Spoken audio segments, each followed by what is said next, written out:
Settle in and let the soft echoes of the past wash over you. History, even in its quietest telling, can unveil uncomfortable realities. Tonight we drift back to ancient Greece, a land of philosophers and legendary tales. But beneath the veneer of democracy and art, life for women was restrictive. We'll explore why it often, quite frankly, sucked to be a woman. If you enjoy these hushed histories, please like and subscribe. We'd love to know where and what time you're joining us from in the comments below. Now let history's shadows gently guide you.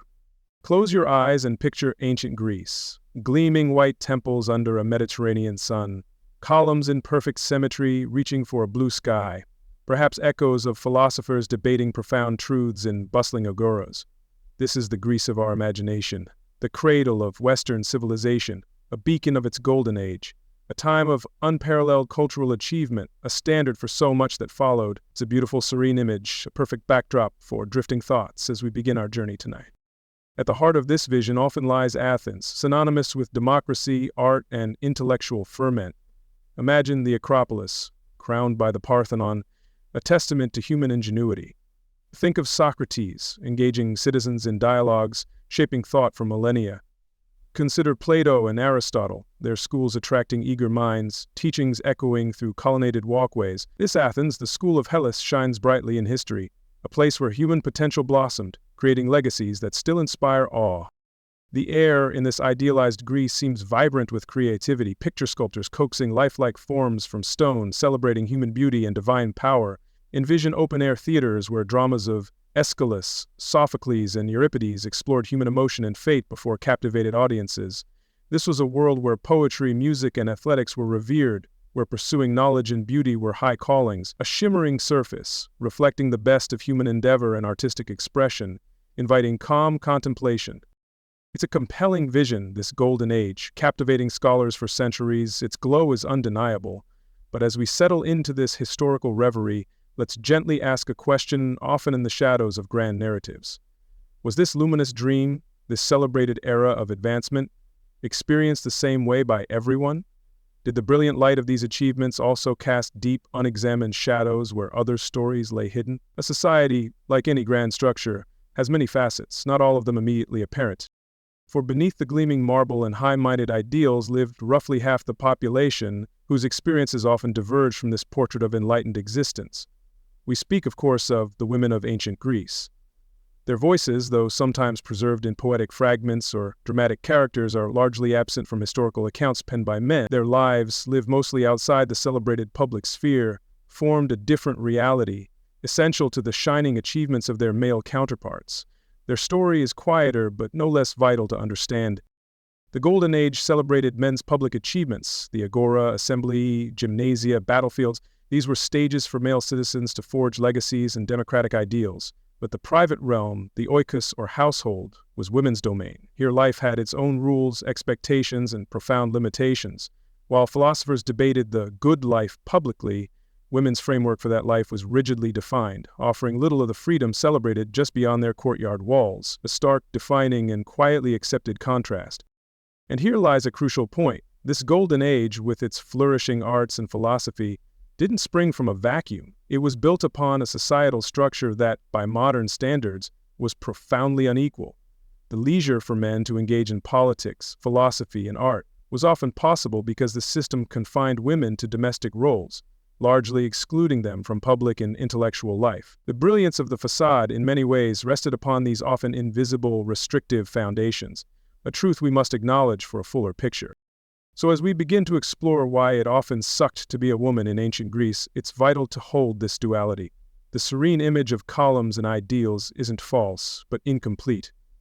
The Parthenon gleamed, yet its shadow stretched wide, covering lives essential but unsung, freedoms curtailed as new ones were defined for others. This chapter sets the scene, a world of dazzling light and deep shadow, a golden age with a hidden, more somber reality we are now poised to gently uncover in the quiet moments ahead. Previously, we touched on the celebrated golden age of ancient Greece and its less luminous aspects. Now our quiet journey takes us into the very fabric of daily life, the legal standing of its women, or rather, the striking lack thereof.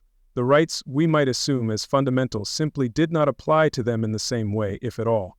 It's a stark contrast to many modern notions of equality and personhood.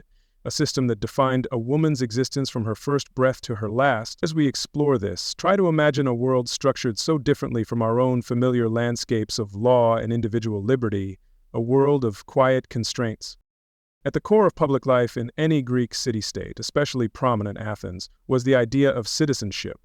This was not merely a label, but a vital key, unlocking the ability to participate in political discourse, to vote in the assembly, and to hold office. It signified belonging and agency within the community. However, this key was very selectively granted, typically only to adult males born of legitimate citizen parents. So where did this leave the women? Despite being integral to the families that formed the polis, they were not considered citizens in this active, participatory sense. They existed alongside it, but not fully within its empowering embrace. Think for a moment what this exclusion meant. In a society pioneering democratic ideals, women had no formal political voice. They could not stand in the agora and sway opinions, nor cast a vote that might shape their city's destiny or laws. The great debates on justice, war, or governance unfolded without their direct contribution. This wasn't an oversight, it was a deliberate structuring of their society. How must it have felt to be an intelligent, capable individual, yet be entirely voiceless in the public sphere where decisions affecting your own life were constantly being made by others? This political silence was a defining feature. Beyond the realm of political participation, a woman's legal identity was also fundamentally different. From the moment she was born and to the day she died, an ancient Greek woman was legally considered a perpetual minor, always under the authority of a male guardian. This guardian was known as her Kyrios, her lord or master in legal terms. He was her official representative in all matters before the law and in many significant social transactions. She was never deemed fully adult in the eyes of the state, never truly independent to act on her own legal behalf. This lifelong guardianship was an accepted, almost unquestioned reality of her existence. This role of the Kyrios passed from one man to another throughout a woman's life. Initially, her father held this position. When she married, as virtually all women were expected to, authority over her typically transferred to her husband. If her husband predeceased her, her adult son, a brother, or another male relative might then become her Kyrios. This guardian was not only responsible for her well-being, but also wielded considerable control. He would manage any property associated with her, negotiate her marriage contract, and even had the power to initiate a divorce on her behalf. Her legal persona was effectively merged with his. Let us now consider property, a concept so central to economic stability and personal freedom. Could a woman in this ancient society own land, the most valuable asset, or manage significant wealth independently? The answer is a clear and resounding no. While she would have personal belongings, clothes, jewelry, perhaps some household items, these were of limited value. Substantial property, especially the all-important agricultural land that formed the basis of most family wealth, was held and controlled by men. It passed from father to son. Women were excluded from this primary form of economic power, a critical limitation. The dowry is a pertinent aspect here. A woman did bring a dowry to her marriage, furnished by her father's family. This was a customary and significant financial arrangement, meant to contribute to her maintenance within her new home and reflect her family's social standing. Yet it's crucial to understand that this dowry was not hers to control.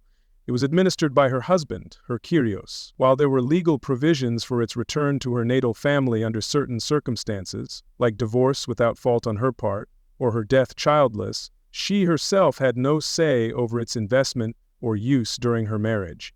It was not a source of personal financial agency for her. Inheritance laws further cemented this reality. The overarching principle was to keep the family estate, the oikos, intact and within the male line of descent. If a father died leaving only a daughter and no sons, she was termed an epikleros. This word is often translated as heiress, but it didn't mean she inherited the property in the modern sense of full ownership and control.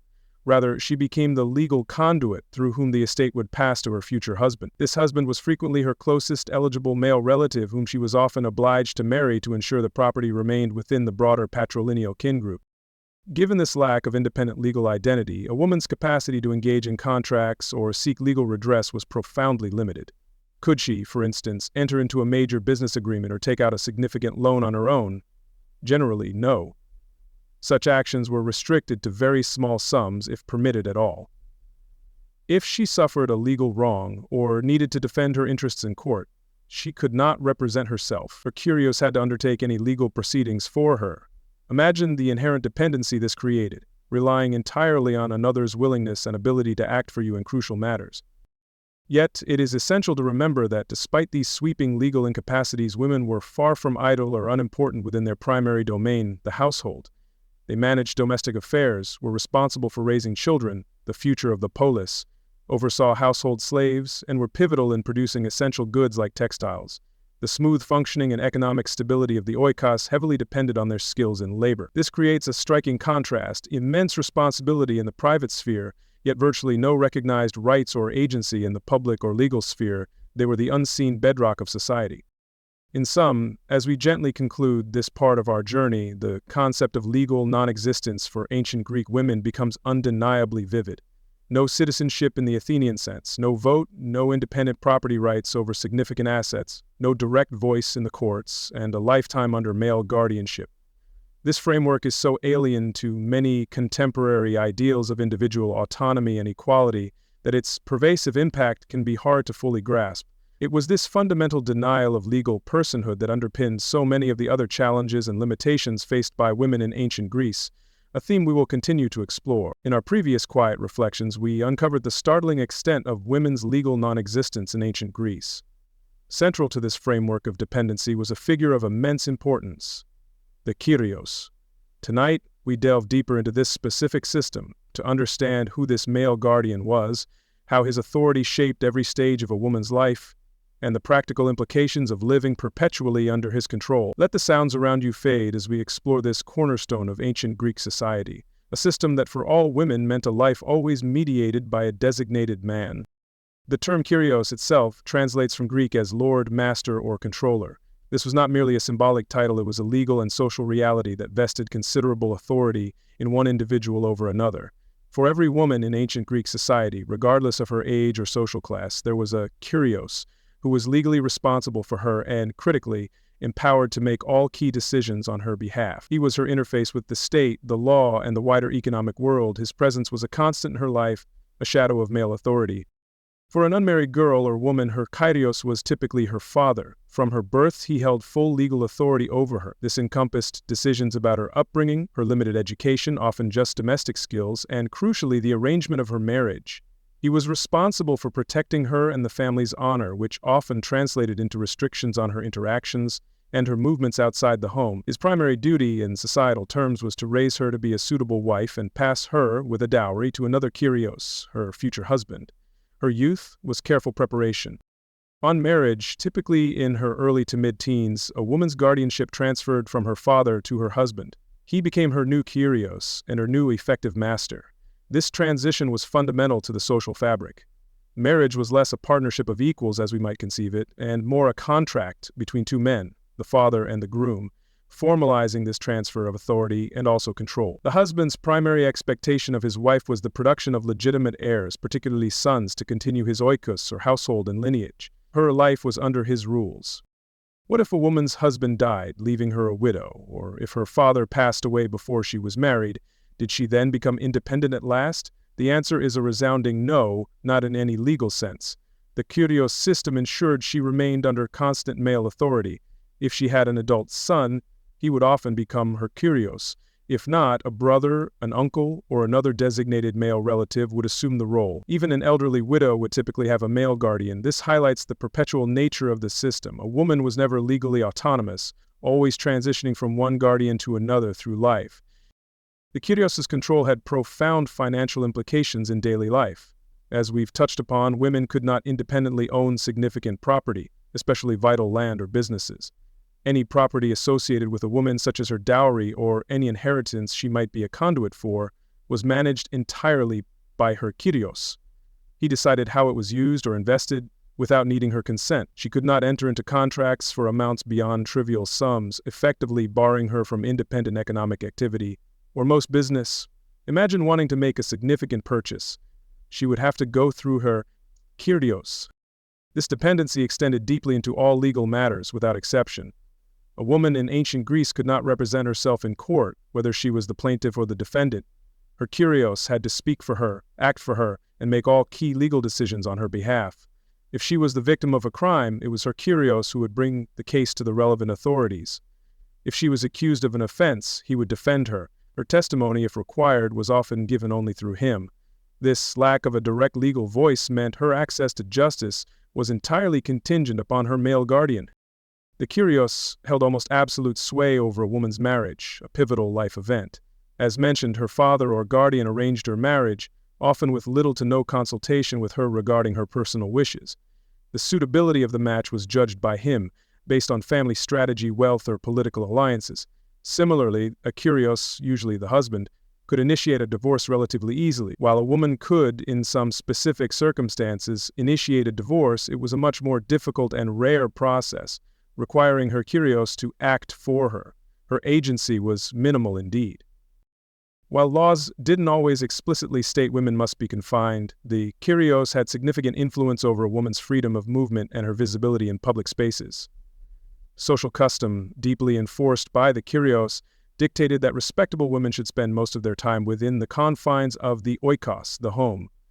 Her excursions outside, perhaps to religious festivals, funerals, or to visit close female relatives, would often require his explicit permission or be under his close supervision. This control was framed as protecting her virtue and the family's honor, but it effectively limited her interaction with the wider world, ensuring her isolation. Living under such pervasive, lifelong guardianship inevitably had a profound psychological and social impact on these women. The constant awareness of being legally dependent, of needing male approval for significant life actions, would have shaped a woman's sense of self and her understanding of her place in the world as inherently secondary. This system fostered an inherent power imbalance, where her needs and desires were subservient to those of her Kyrios, or the interests of his Oikos. While affection and respect could exist within these bonds, the underlying structure was one of inescapable control, often leading to feelings of powerlessness. Thus, the Kyrios system was far more than a quaint legal formality. It was the very scaffolding of female subordination in ancient Greek society, reinforcing it daily. From the cradle to the grave, a woman's life was legally and practically bound to a male guardian who directed her finances, her legal standing, her movements, and often her most personal life choices. This intricate web of control, though varying in its daily application by the temperament of individual men, fundamentally defined what it meant to be a woman in this celebrated ancient world. It is a crucial element in understanding why, for so many, life was indeed a most challenging experience. Having explored the pervasive control of the Kyrios system, we now turn our gaze to one of the most significant transitions in an ancient Greek woman's life, her marriage.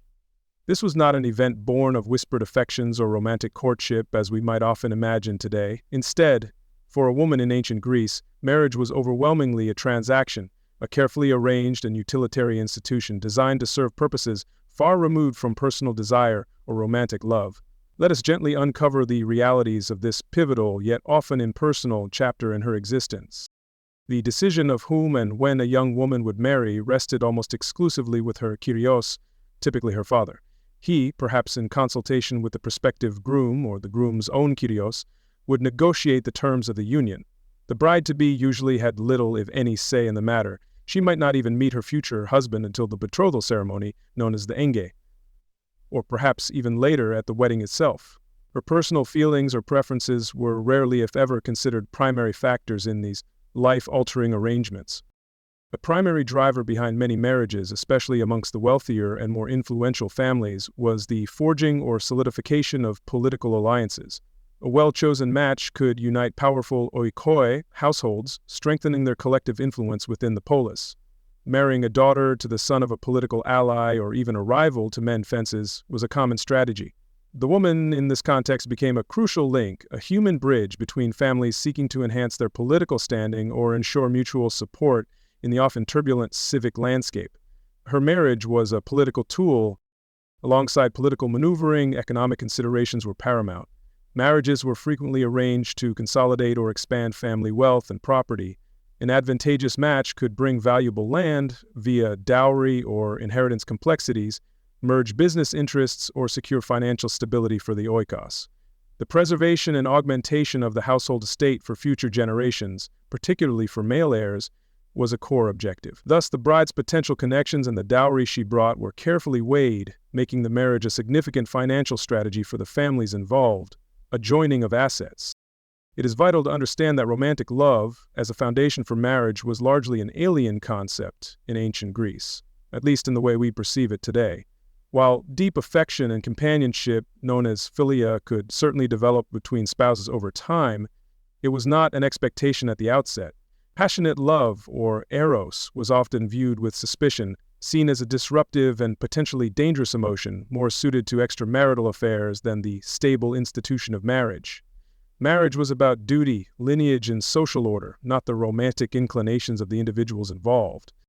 A central element in nearly every marriage transaction was the dowry, or proi. This was not a bride price paid to the bride's family, but rather a transfer of wealth from the bride's natal oikos to her new one, accompanying her into the marriage. Its primary purpose was to contribute to her maintenance within her husband's household and to serve as a form of security for her. The existence and size of a dowry were significant. A woman without a dowry, or with a small one, might find it much harder to secure a marriage or might be married into a less prestigious family. It was a marker of her family's status and her own. The dowry could take various forms, depending on the wealth of the bride's family. While ancestral land, the most prized asset, was usually kept strictly within the male line of inheritance, a portion of an estate or other productive land might sometimes form part of a very substantial dowry. More commonly, it consisted of money, precious metals like gold or silver, valuable household goods such as fine textiles, furniture, or pottery, and sometimes female slaves who would attend the bride in her new home. The richer the family, the more impressive and diverse the dowry would be, signaling their economic standing. Legally, the dowry, though given to the husband's oikos, was considered to remain notionally tied to the wife. Her husband, as her new Kyrios, had full control over its management and use throughout the marriage. However, if the marriage were to dissolve, for instance through a divorce initiated by the husband without serious fault on the wife's part, or if she died without children to inherit it, the dowry was, in principle, supposed to be returned to her original family. This provided a measure of protection against arbitrary divorce or mistreatment, though enforcing its return could sometimes be challenging in practice. A striking feature of ancient Greek marriage, particularly in classical Athens, was a significant age disparity between spouses. Girls were typically married very young, often between the ages of 14 and 18, sometimes even younger. Their husbands, on the other hand, were usually much older, commonly in their late 20s or 30s. This meant that a girl, barely past childhood herself, was wedded to a man with considerably more life experience, established in his career or civic life, and often set in his ways. This age gap was not accidental, but a deliberate societal preference. This considerable age difference had several profound implications. Firstly, it reinforced the already existing power imbalance inherent in the Kyrios system and the husband-wife relationship. A young, inexperienced girl was less likely to challenge or assert herself against a mature husband. Secondly, it meant the bride entered marriage with little understanding of adult responsibilities, sexual relations, or household management, requiring her to be trained by her husband or older female relatives within his oikos. Emotionally and psychologically, this transition from child to wife in a stranger's home with an older man must have been daunting and isolating for many. Once married, the young bride faced a formidable set of expectations. Her foremost duty was to produce legitimate children for her husband's oikos, especially male heirs to carry on the family name and inherit the property. Beyond childbearing, she was expected to manage the internal affairs of the household with quiet efficiency and unwavering virtue. This involved overseeing slaves, managing stores, producing textiles, and maintaining an orderly and harmonious domestic environment, all under her husband's ultimate authority. Modesty, obedience, fidelity, and a discreet, near-invisible public presence were the hallmarks of a good wife. In essence, then, marriage in ancient Greece was a profoundly utilitarian and often impersonal institution, a transaction designed to benefit the oikos, forge alliances, and ensure social continuity rather than fulfill individual desires for companionship or love, at least initially. For the young woman at its center, it was a largely passive experience, an arrangement made for her, marking a shift from one form of male guardianship to another. This transactional nature, coupled with the pressures and expectations placed upon her, undoubtedly contributed to the often restrictive and challenging reality of being a woman in this ancient world, a far cry from any romantic ideal. Following her marriage, a transaction often devoid of choice, the ancient Greek woman entered the sphere that would define her waking hours, the oikos, her husband's household. While men moved freely in the sunlit agora and assembly, a respectable woman's world was largely an interior one, a life lived within its walls. Today, we draw the curtains back gently on this confined existence to imagine life within the oikos in its private sanctum, the gynaikonitis, a realm of shadows, whispers, and endless daily tasks. The oikos was more than a house, it was the entire domestic unit: family, slaves, property, and wealth. It was the fundamental block of Greek society. For the male Kyrios, it was his domain to rule and his base in the polis. For his wife, the Kyria, it was her designated sphere of influence and responsibility, but also, starkly, the boundary of her world. Her life was to be lived almost entirely within its walls, dedicated to its smooth functioning and its future. A powerful societal ideal, particularly in Athens, dictated that respectable citizen women remain secluded from public view, shielded from the gaze of unrelated men. This seclusion was believed essential for safeguarding her virtue, and by extension the honor and legitimacy of her husband's oikos and heirs. Her Kyrios ensured this propriety. Xenophon likened the wife to a queen bee in a hive, managing internal affairs while the king bee operated externally. This ability for most women often equated to low status or ill repute. Within the oikos, a specific area was designated for women, the gynaikonitis, or gynaicium, literally women's place. Its location varied, but it was typically in the most private part of the house, perhaps upstairs or at the back, deliberately separated from the andron, the men's quarters near the entrance where the husband entertained male guests. The gynaikonitis was intended as a space inaccessible and largely unseen by any man, not an immediate family member. A true domestic retreat. Imagine the visual world within these women's quarters. If fortunate, a window might offer a glimpse of a small, enclosed courtyard, perhaps with a well or herbs, a tiny connection to nature. Otherwise, the view was of plain walls, perhaps adorned with simple hangings. Light was often limited, filtering indirectly or from flickering olive oil lamps, casting long shadows. Her eyes would rest on familiar tools, the upright loom with colorful threads, baskets of wool, spindles, a chest for linens, and the faces of her children and female slaves. The soundscape of the gynaikonitis was one of intimate domesticity. The rhythmic clack of the loom, the soft whir of the spindle, the grating of a handmill grinding grain. The voices of women would fill the air, her own, those of female slaves as they worked and conversed, the cries and laughter of young children. From a distance, muffled sounds from the andron might drift in, men's deeper voices, a burst of laughter, a faint echo from a world she was largely barred from, a world beyond her direct experience, heightening her sense of enclosure. The air within the gynaikonitis carried a blend of familiar, often unchanging scents. The earthy lanolin aroma of raw wool and spun yarn, the fragrance of olive oil used for lamps, cooking, and anointing, perhaps the sharp scent of herbs crushed for medicinal or culinary use, or faint perfume from a stored garment. Her hands knew the textures of her world. The smooth, worn wood of the loom, roughness of woolen fibers, coolness of stone walls, pliable dough for baking. The soft skin of her child. A tactile, enclosed sensory experience, repeated endlessly. Weaving was not merely a chore, it was a defining activity for women, a symbol of domestic virtue and vital economic contribution. From carding and spinning wool or flax to painstakingly working the upright loom, creating textiles for clothing, blankets, and household use, this was a constant occupation. Homer's Penelope, weaving to fend off suitors, epitomized the virtuous, industrious wife. The skill was considerable, the products vital for the oikos. Yet the work was also repetitive, demanding long, quiet hours spent indoors day after day. Beyond textiles, the Kyria's primary responsibility was bearing and rearing legitimate children, especially sons to inherit and continue the family line. The care of infants and young children, feeding, comforting, initial instruction, fell largely to her and female slaves. She was also chief household manager, overseeing food stores, directing domestic slaves, ensuring meals were prepared, and maintaining order and cleanliness. His role required considerable organizational skill and constant diligence, a never-ending cycle of domestic duties within the home. News and understanding of the world beyond the oikos walls were filtered and severely limited. Her husband might recount events from the agora or assembly, or share political gossip, but always from his perspective. Male relatives visiting the andron rarely interacted with her directly.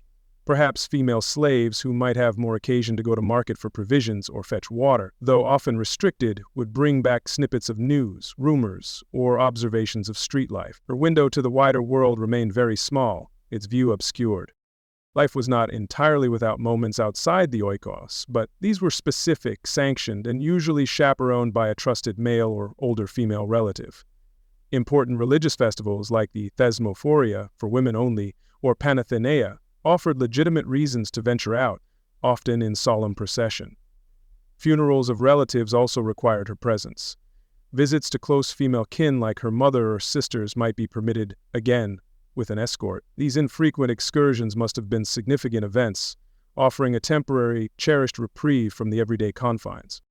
The Oikos, and specifically the Gynaikonitis, thus formed the almost inescapable backdrop to a respectable ancient Greek woman's existence. It was a world of shadows and lamplight, of domestic rhythms and circumscribed horizons. While a sphere of responsibility, it was also a place of profound confinement, limiting her experiences, knowledge, and autonomy. This deeply ingrained seclusion, the expectation of an indoor life, stands as one of the starkest illustrations of why it so often sucked to be a woman in ancient Greece, a life lived largely unseen and unheard by the vibrant world beyond her courtyard walls, a silent, constrained existence. We have previously wandered through the quiet, shadowed corridors of the Oikos, the ancient Greek woman's primary domain. Now, let us widen our lens slightly to examine one of the most rigid and defining structures of her society, the profound and strictly enforced divide between the public and private spheres. For men, life was lived on a vast, sunlit stage. For women, particularly respectable citizen women, the stage was small, the audience limited, and the script tightly controlled. This division was not merely customary, it was a cornerstone of their world, deeply influencing every facet of a woman's existence, her daily routine, and her understanding of her place. The public sphere, the koianon, was unequivocally the realm of men, their designated arena. Imagine the bustling agora, the marketplace, alive with commerce, debate, and the exchange of news. Picture the Phoenix Hill in Athens, where citizen men gathered in assembly to make laws and decide polis fate. Envision the gymnasia, where men exercised bodies and minds, and law courts, where they argued cases. That this was a world of dynamic interaction, political engagement, intellectual discourse, philosophical inquiry, and vital military action. It was where a man proved his worth and public identity. In stark contrast, the private sphere, centered on the Oikos, was designated as the proper place for women. As we've seen, her life was largely confined to the house, and often to the specific women's quarters, the gynaikonitis, her sheltered haven from the world. Here, her duties revolved around the internal workings of the household, managing domestic resources, overseeing slaves, producing textiles, and, most crucially, bearing and raising legitimate children to continue her husband's lineage. It was a world of interiority, of cyclical domestic tasks, and carefully managed interactions. This sharp division was often justified by prevailing beliefs about the inherent natures and purposes of men and women, ideas deeply embedded. Philosophers and laymen alike frequently opined that men by nature were more rational, physically stronger, and suited for the rigors and demands of public life and governance. Women, conversely, were often characterized as being more emotional, physically weaker, and naturally predisposed to nurturing roles and the management of the sheltered indoor environment of the home. Their telos, or purpose, was seen as fulfilled within the oikos, supporting the man. A primary justification for restricting women to the private sphere was the paramount importance of protecting family honor, inextricably linked to the sexual purity and modest conduct of its female members. A woman's eidos, a sense of shame, modesty, and respect for social norms, and her sophrani, self-retol, temperance, and chastity, were not just personal virtues, but commodities of immense value to her entire family. Any hint of impropriety on her part, even an innocent interaction perceived wrongly, could bring disgrace upon her husband, father, and children, damaging their social standing. Consequently, a key reason for her confinement was to meticulously prevent or control her interactions with men outside her immediate family, particularly her Kyrios, who was her ultimate master. The fear was that unsupervised contact could lead to illicit affairs, jeopardize the legitimacy of heirs, or simply give rise to damaging gossip. The husband or father, as Kyrios, acted as a gatekeeper, carefully vetting any male presence within the oikos and strictly limiting his wife's or daughter's exposure to the outside world where such encounters might occur. Her invisibility was her protection and his honor. The perceived need for such strict control was amplified by the severe legal and social consequences of female adultery, moicheia. If a wife was caught in an adulterous act, her husband was, in Athens, legally obliged to divorce her. The seducer could be killed with impunity by the husband or subjected to harsh public shaming and fines. The woman herself faced public disgrace, exclusion from religious rites, and an inability to remarry respectably. The legitimacy of any children she bore could be questioned, threatening the entire lineage of the oikos. These dire repercussions served as powerful justifications.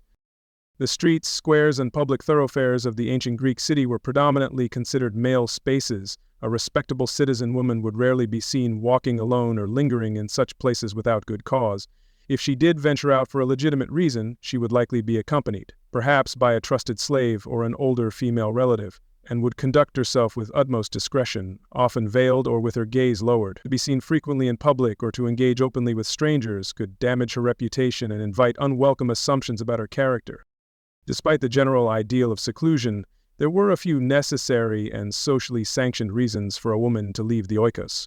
One common, albeit often arduous task was fetching water. Not all households had their own wells, so women, particularly from less affluent families or female slaves, would journey to public fountains to fill their hydriae. Imagine the weight of the jar, the chatter of other women, a brief communal moment, a fleeting glimpse of life beyond her doorway, the cool splash of water, the sounds of the street, before the return to the enclosed, familiar world of her home. Participation in religious life offered another significant and acceptable avenue for women's public appearance, always carefully managed. Many cults and festivals were exclusive to women, or had specific roles for them. The Thesmophoria, a major Athenian festival celebrating fertility and Demeter and Persephone, was for married citizen women only, involving processions, secret rites, and a temporary departure from domestic routine. Women also participated visibly in larger public festivals like the Panathenaia, carrying sacred objects or forming choruses. These religious duties provided moments of communal female experience. Funerals were another important occasion where women played a visible and crucial public role, particularly in the mourning rituals, the lamentations, the preparation of the body, and the processions. Their expressions of grief were a vital part of the funerary rites. Additionally, carefully arranged visits to close female relatives, such as her mother, sisters, or daughters, were generally permitted, though likely still chaperoned and not overly frequent. These familial connections provided some social outlet and maintained kinship ties, but always within a framework of tight control and strict propriety. It is important to note that the ideal of strict seclusion applied most rigorously to citizen women of respectable, wealthier households, those whose honor was most closely tied to the family's status. Poor women, out of economic necessity, might have had more public exposure, perhaps helping with a family stall in the market or engaging in other small-scale trades. Female slaves, by their very status, also had greater mobility, running errands for their mistresses, but this came with increased vulnerability and no protection of honor. Thus, a woman's confinement could also be a practical marker of her family's social and economic standing, a form of status symbol. Therefore, the stark demarcation between the public world of men and the private world of women was a fundamental organizing principle of ancient Greek life, with profound consequences for its female inhabitants. This enforced separation, justified by ideals of honor, virtue, and perceived natural differences, severely limited women's experiences, curtailed their access to knowledge and power, and largely confined their agency to the domestic sphere. It created a society where half the population lived under a kind of societal house arrest, their potential circumscribed by the walls of the oikos, a reality that is central to understanding why their lives were so often restrictive, and indeed why it sucked to be a woman in this ancient, celebrated, yet deeply gendered civilization. In our quiet journey through ancient Greek women's lives, we've seen them confined by law, custom, and home walls. Now we turn to perhaps the most profound personal expectation, the sacred duty of reproduction. For a woman in this era, her primary value, her core purpose in society's eyes, and her new family's, was inextricably tied to her ability to bear children, ensuring her husband's lineage continuation. This was not a choice, but a fundamental, often crushing, societal mandate she had to fulfill, a heavy weight indeed. As we explored, marriage in ancient Greece was less romantic union and more vital civic and economic contract. Its principal objective, from the state's and family's perspective, was procreating legitimate children. Demosthenes reportedly said, "We have hetairai for pleasure, concubines for daily care, but wives for producing legitimate children and to be a trustworthy guardian of household property." This starkly utilitarian view placed a woman's reproductive capacity at the very center of her marital role from day one, a heavy burden and primary focus of her existence in the new home. The oikos, the householder estate, was the bedrock of ancient Greek society, its most fundamental unit. Its continuity, its very survival across generations, depended entirely on the birth of legitimate heirs to inherit and maintain it. These heirs, particularly sons, would inherit family property, maintain ancestral religious cults vital for spiritual well-being, tend family tombs with rites, and ensure the Oikos remained a viable social and economic unit. Without heirs, the Oikos faced extinction, its lands absorbed, its ancestral rites sadly neglected, a truly terrible and dreaded fate for any Greek family. While all legitimate children were part of the Oikos, societal preference was overwhelmingly for male offspring seen as essential. A son was crucial. He carried on the family name, inherited the ancestral estate, and was responsible for his parents' care in old age. Furthermore, only sons could become full citizens, participate in political life, serve in the military, and perform essential public and private religious duties deemed necessary for the family's and city's prosperity and divine favor. The birth of a son brought profound relief and joy to all. Daughters, while also members of the Oikos, held a different, often secondary value in this patriarchal structure, their paths diverging early. They couldn't inherit the family estate like sons, nor perpetuate the family name or perform key religious rites reserved for men. A daughter's primary value to her natal Oikos was as a future bride, a means to forge alliances with other families through her marriage and the dowry she carried. Upon marriage, her reproductive capacity would serve her husband's lineage, not her father's. Her birth might meet with more muted enthusiasm. Imagine then the immense and immediate pressure upon a young bride, often a teenager, entering her new husband's Oikos and his family's watchful eyes. From her marriage moment, her fertility was under intense scrutiny. Her ability to conceive quickly and produce healthy children, especially sons, would largely determine her status, security, and acceptance within her new family. Weeks turning into months without pregnancy would lead to mounting anxiety for her and the entire household. Her worth as a wife, in many critical eyes, was measured by her womb's output. For the husband, his wife's fertility was of paramount constant concern, a matter of great personal and public import. His own legacy, his Oikos' future, and his social standing were all intrinsically linked to producing legitimate heirs. A childless marriage was a profound disappointment and a serious threat to his lineage. While he might seek pleasure or companionship elsewhere, as norms sometimes allowed for men of status, his wife's primary function was clear and undeniable. He would anxiously await pregnancy signs, and a healthy son's birth was the ultimate fulfillment of all marital expectations. The young wife's reproductive journey was not a private matter but a communal concern. The wider family, especially her mother-in-law who had successfully fulfilled this duty herself, setting a powerful example, would be keenly observant. Neighbors in the broader community, though perhaps not explicitly vocal early in marriage, would also take note. Whispers and speculation could easily arise if significant time passed without children's arrival. A woman's success or failure in this most critical area was a semi-gov affair, adding another layer of psychological burden to the immense daily pressure she already faced.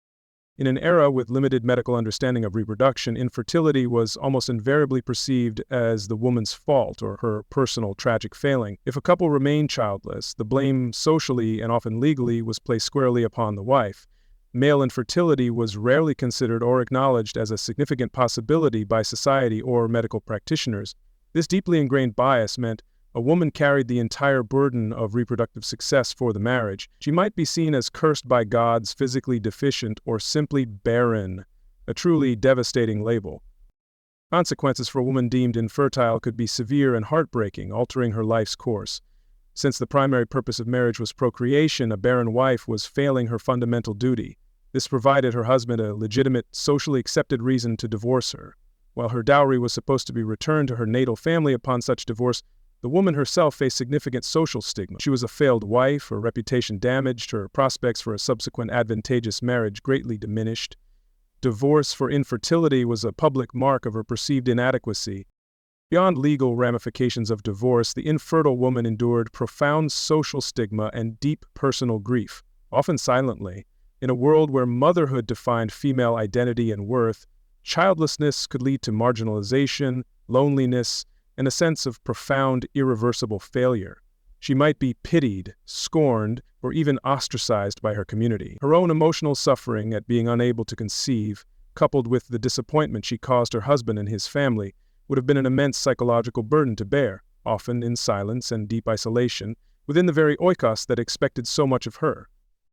Faced with the devastating prospect of childlessness, women and their families would often resort to various means to overcome infertility, attempts highlighting their utter desperation.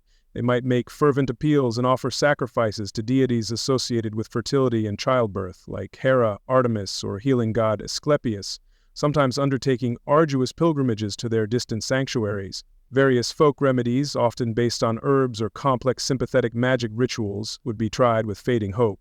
These practices, born of fear, underscore the immense societal pressure to conceive. Thus, the relentless societal expectation to produce legitimate heirs, especially sons, placed an extraordinary, unbearable burden on ancient Greek women throughout their childbearing years.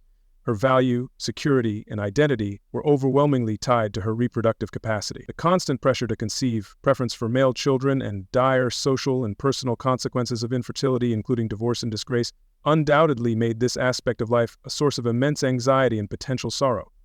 This biological imperative, enforced by a patriarchal society, was a core reason why for so many women their existence was indeed a profoundly difficult and trying one, a life lived under the heavy shadow of this relentless reproductive duty. Having contemplated the immense societal pressure on ancient Greek women to bear children, we now confront the stark, brutal reality of bringing those children into the world.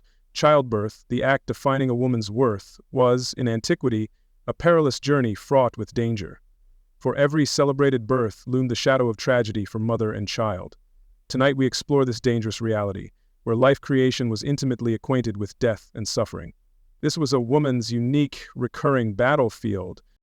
Indeed, ancient writers sometimes drew parallels between risks a man faced in battle and those a woman encountered in childbirth.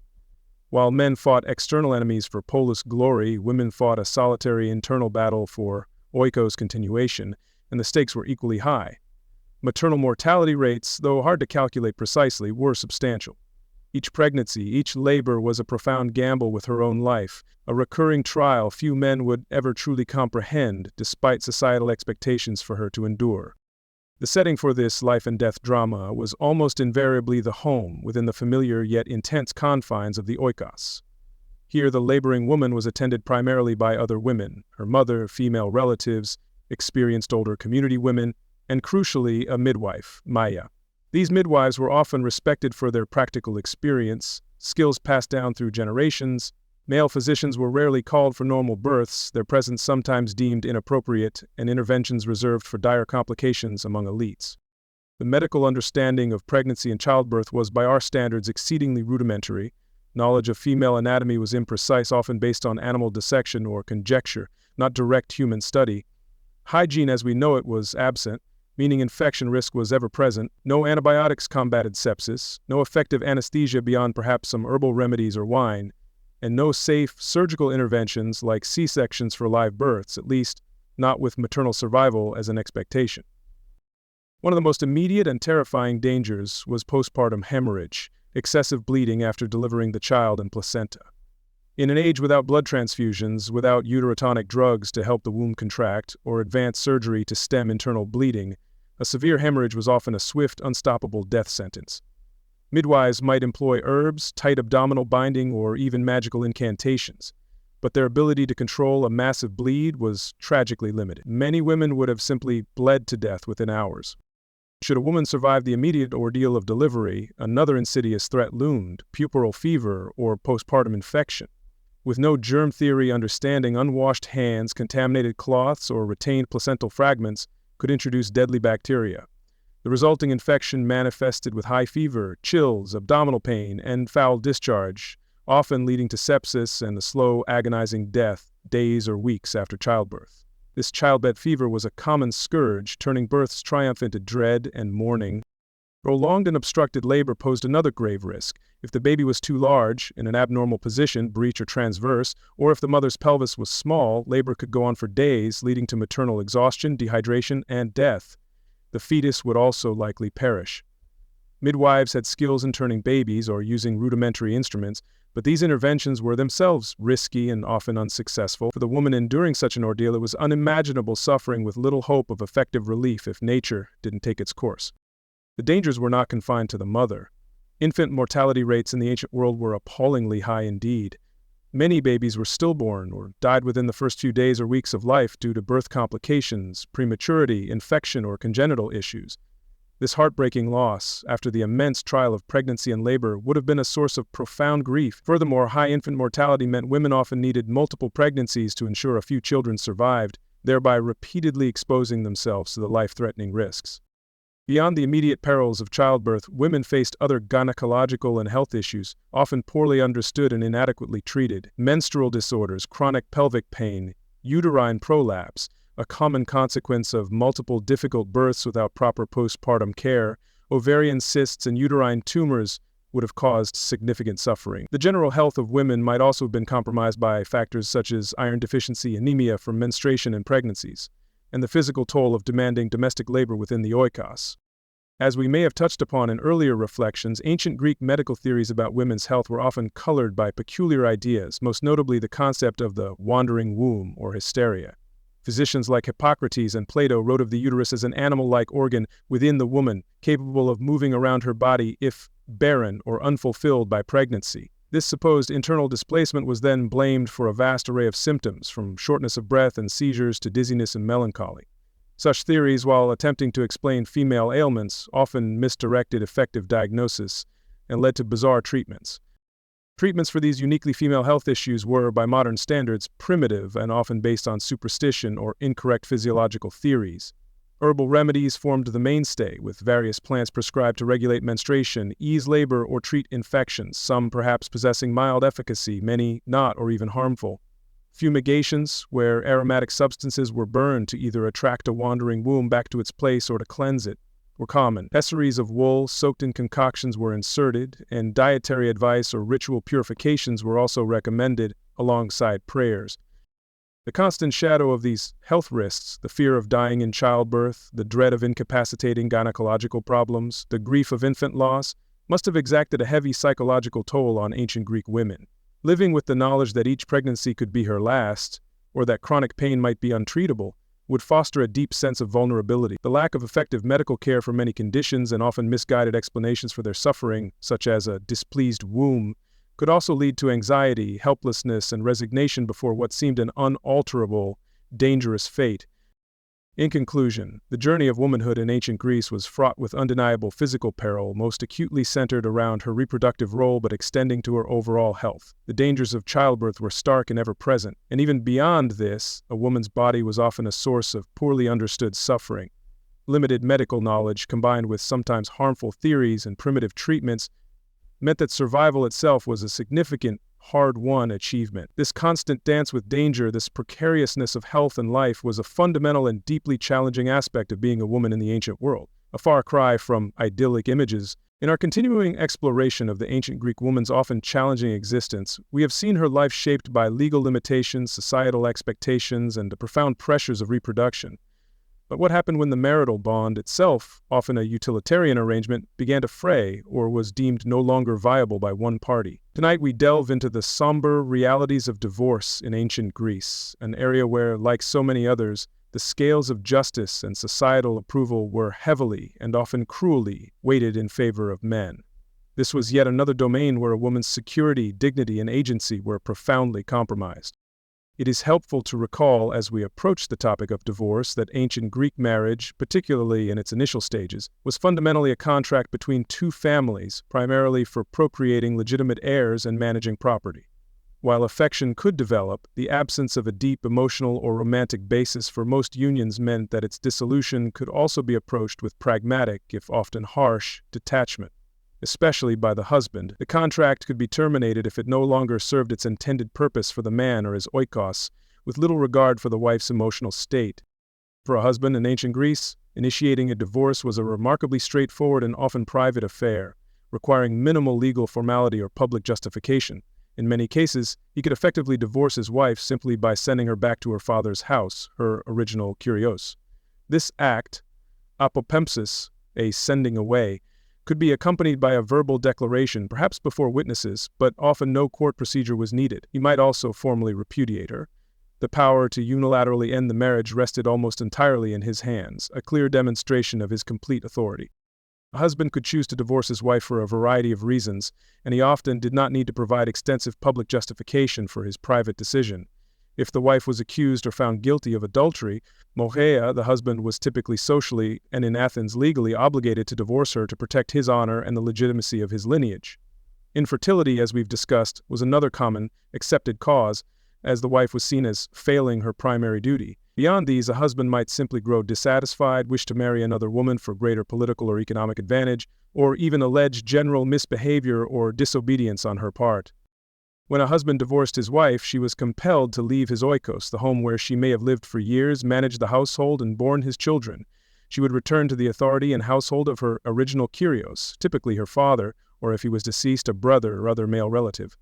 This return was often fraught with a deep sense of shame and perceived failure, regardless of her own fault in the matter. It represented a severe disruption to her life, an uprooting and a return to a state of dependency on her natal family, whose resources might well be strained by her unexpected return.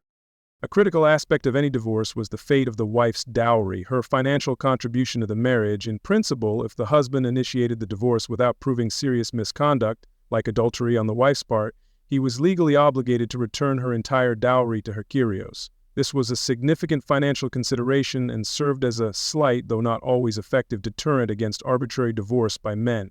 The dowry was absolutely essential for the woman's future maintenance and her chances of securing another, hopefully stable remarriage.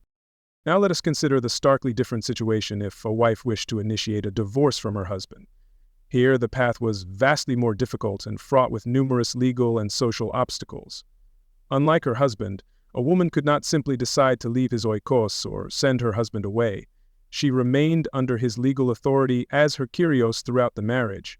To seek a divorce, she absolutely needed the active support and official representation of another male Kyrios, usually her father or another senior male relative from her natal family, who would have to be willing to challenge her husband.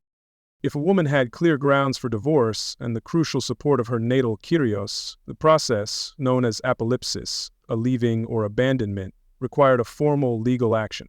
Her Kyrios would have to bring her case before a public magistrate, such as the Archon in Athens, and publicly state the compelling reasons for seeking the dissolution of the marriage. This inevitably made the process a public spectacle, potentially exposing intensely private family matters to widespread community scrutiny and inviting considerable social judgment. It was a very significant step, undertaken only in truly serious circumstances. The grounds upon which a woman, through Kyrios, could successfully sue for divorce were quite limited and often needed to be demonstrably severe. Extreme, persistent cruelty or significant physical abuse by the husband might be considered valid reasons if proven. If the husband was flagrantly mismanaging or recklessly squandering her dowry, thereby threatening her financial security and future, this could also form a basis for action. Another potential ground was if the husband introduced a concubine into the home in a way that directly dishonored the wife or seriously threatened the status and inheritance of her legitimate children. Proving such claims could be exceptionally difficult. Even if a woman had entirely legitimate grounds for seeking a divorce, she often faced considerable societal disapproval and intense pressure from all sides to endure the marriage. Divorce, especially if initiated by the wife's side, could be seen as bringing shame and dishonor upon both families involved. Her own natal family might be extremely reluctant to support her petition, fearing social repercussions, the financial burden of her long-term return, or permanent damage to their relationship with the husband's influential family. The prevailing ideology emphasized a wife's duty to be obedient and submissive, making any attempt to leave her husband appear highly rebellious. Perhaps one of the most devastating and emotionally crushing consequences of divorce for an ancient Greek woman, regardless of who initiated it or for what reason, was the almost certain and legally mandated loss of her children. Children were legally considered to be part of their father's oikos and his direct lineage. Upon divorce, they remained with him under his sole authority. The mother had no inherent custodial rights as we understand them in modern terms. She might, in some rare cases, be allowed very limited visitation if relations remained unusually amicable, but she would no longer live with them or oversee their daily upbringing. This forced separation would have been a source of profound, enduring anguish. A divorced woman's future was often extremely precarious and uncertain. Her social standing was typically diminished, sometimes irreparably. If her dowry was not fully recovered, or if she was older and no longer in her prime childbearing years, her prospects for remarrying advantageously were significantly reduced. She would return to her natal family, once again, dependent on her father or brother for her very survival. If they were unwilling or unable to support her adequately, or if they sought to marry her off again quickly, perhaps to a much less desirable match, her situation could be one of ongoing insecurity and unhappiness. In summary, the customs and laws governing divorce in ancient Greece starkly reflected the deeply patriarchal nature of the society, heavily favoring the husband's prerogatives and offering precious little protection or agency to the wife. The ease with which a man could dismiss his wife contrasted sharply with the formidable legal and social barriers a woman faced if she sought to escape an intolerable marriage. This fundamental inequity in the power to dissolve the marital contract, coupled with the certain loss of children and an uncertain future, further underscored the profound vulnerability and constrained circumstances of women. Divorce, like marriage itself, was largely orchestrated within a man's world, very often to a woman's lasting detriment and sorrow. As we continue our quiet contemplation of the ancient Greek woman's world, a world often defined by restrictions and duties, we now turn our thoughts to an area of profound and lasting impact: education and the intellectual life of the polis. While ancient Greece, particularly Athens, is celebrated as the cradle of philosophy, democracy, and vibrant intellectual discourse, access to this rich tapestry of learning was, for the vast majority of its female inhabitants, severely limited, if not entirely denied. This disparity in mental cultivation stands as another stark testament to the challenges they faced. For boys, especially those from citizen families of reasonable means, education was considered a vital preparation for life. Their curriculum was often multifaceted. They would learn to read and write, essential skills for civic participation. Arithmetic provided practical knowledge. Music, including learning the lyre and singing epic poetry, was considered crucial for developing harmony and character. Physical training in the palaestra or gymnasium was equally important, honing their bodies for athletic competition and ultimately for military service. This was a holistic upbringing. The overarching purpose of this structured education for boys was to cultivate them into effective and responsible citizens, and in some cases, future leaders of the polis. Literacy and numeracy were essential for understanding laws, managing businesses, and participating in public discourse. Rhetoric, the art of persuasive speaking, was highly valued for swaying opinions in the assembly or law courts. An appreciation of poetry and philosophy was intended to instill moral virtue and an understanding of their cultural heritage. Physical fitness ensured they could defend their city. Their education was an investment in the state. In stark contrast, formal schooling for girls was a rarity in most parts of ancient Greece, and particularly so in Athens during the classical period.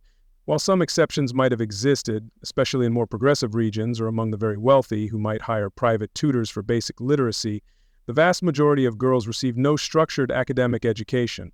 Their schooling took place almost exclusively within the confines of the Oikos, their mother's domain, and its curriculum was overwhelmingly practical, designed to prepare them for their predetermined role as wives and household managers. Central to a girl's domestic education were the intricate and highly valued arts of spinning wool and weaving textiles. From a young age, she would be taught by her mother or other female relatives how to carve wool, use the spindle and distaff to create yarn, and then operate the large upright loom to produce fabric. These skills were not merely domestic chores, they were essential economic contributions to the oikos, providing clothing and furnishings for the family. Proficiency in weaving was also a hallmark of female virtue in industry, a source of domestic accomplishment. Beyond the loom, a girl's education encompassed a broad array of tasks involved in efficient household management. She would learn how to manage food stores, oversee the work of any household slaves, prepare meals, and maintain general order and cleanliness within the home.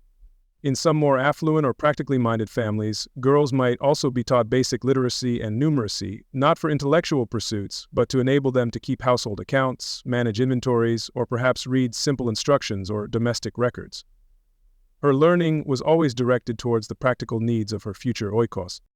This divergence in education was underpinned by the deeply entrenched societal belief in the fundamentally different natures and roles of men and women. Men were destined for the public sphere, for politics, warfare, commerce, and intellectual debate. Their education equipped them for these external roles. Women were destined for the private sphere, for marriage, childbearing, and the management of the oikos. Their education therefore focused on cultivating the skills and virtues deemed necessary for a successful wife and mother. Each sex was educated for their perceived place.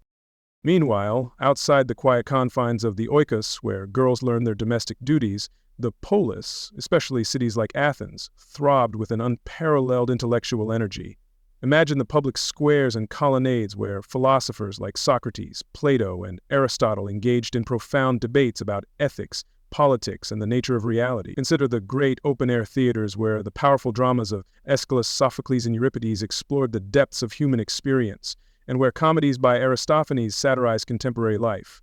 This vibrant world of ideas was almost entirely a male preserve.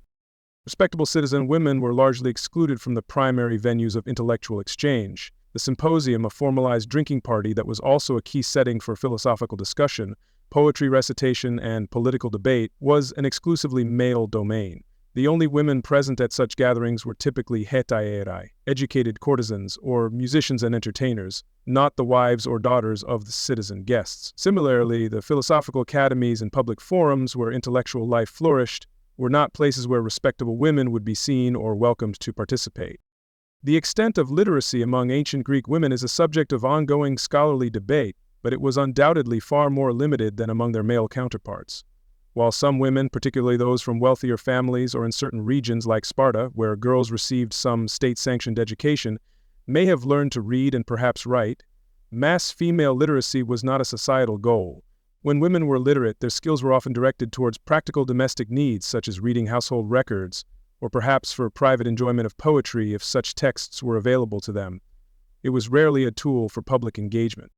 Despite the overwhelming limitations, history and literature record a few exceptional women who managed to access education or achieve intellectual recognition, though their stories are often complex and debated.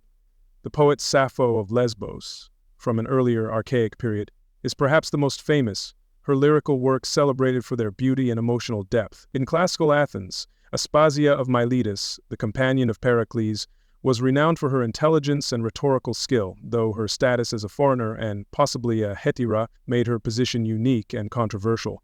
These figures, however, stand out precisely because they were so extraordinarily rare.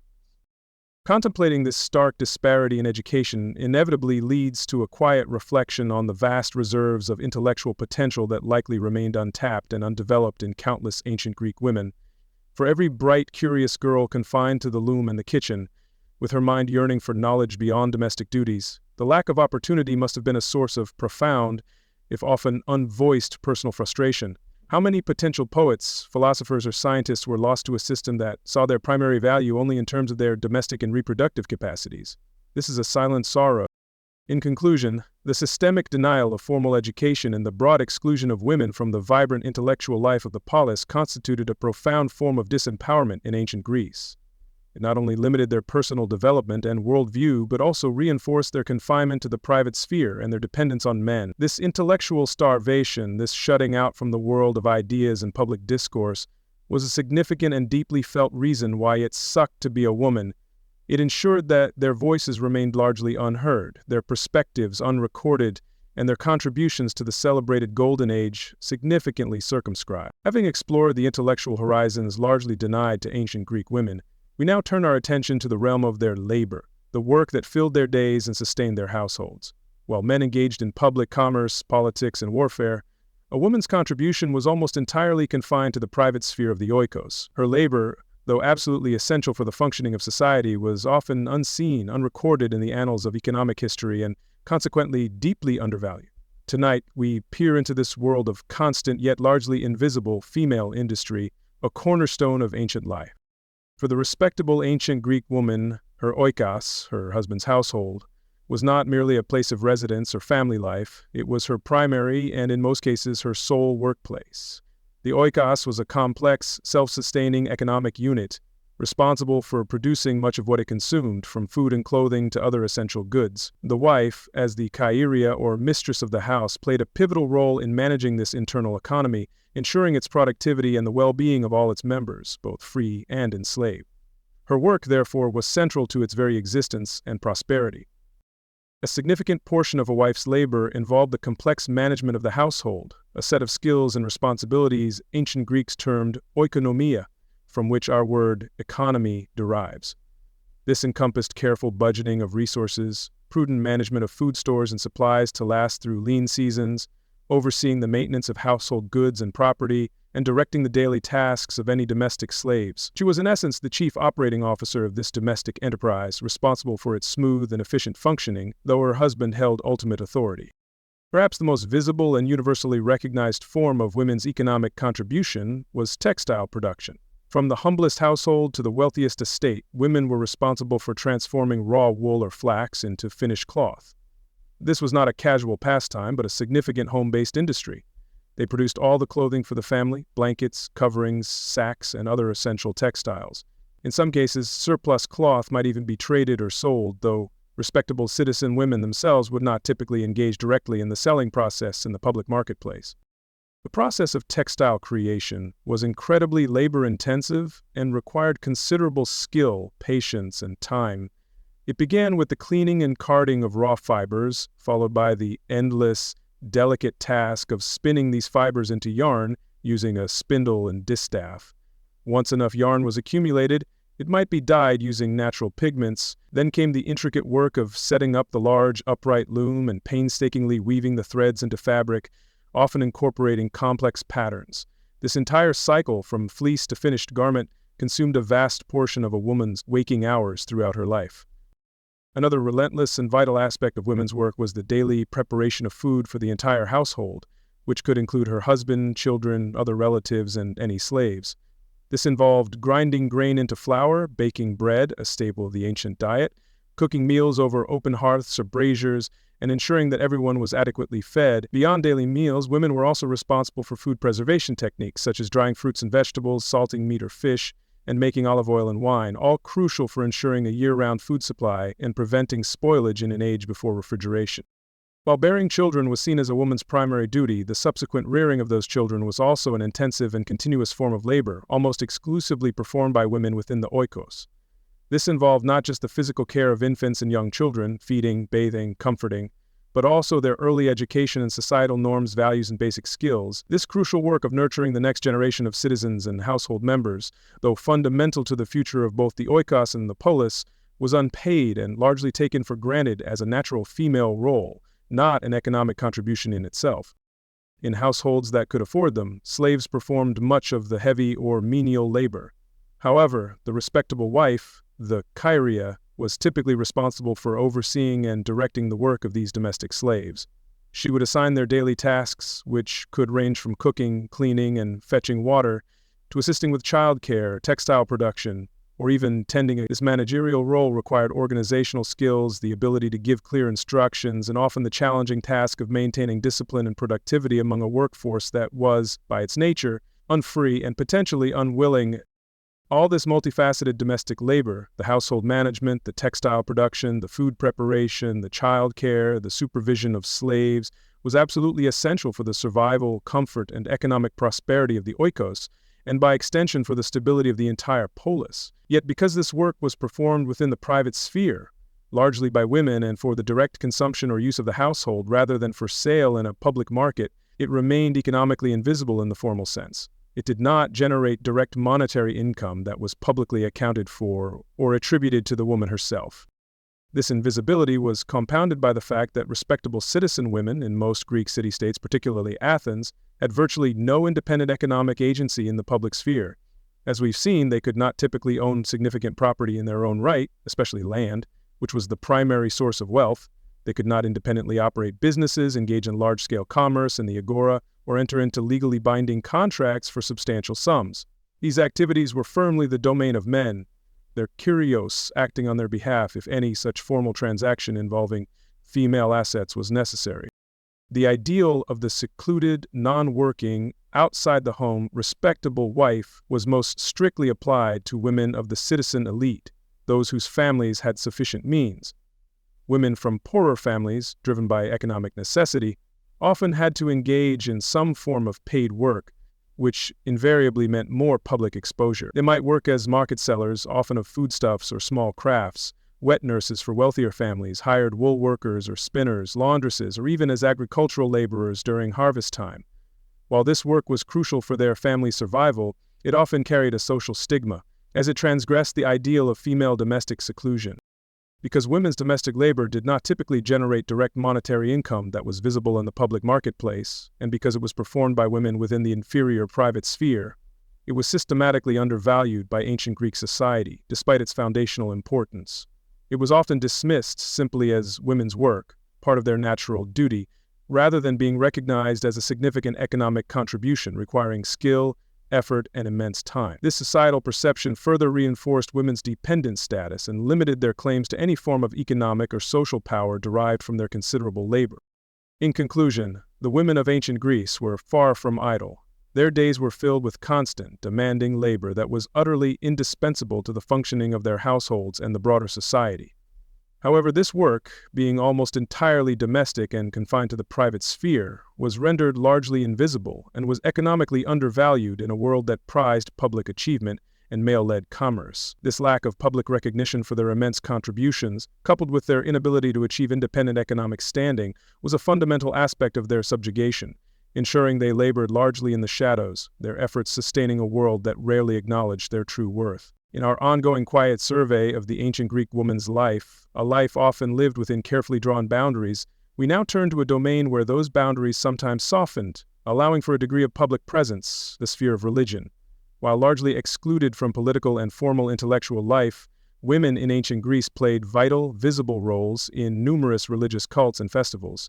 However, as we shall gently explore tonight, even this participation, so crucial to the spiritual well-being of the polis and the oikos, was framed by distinct limitations and prescribed roles, reflecting the broader societal order that governed their existence.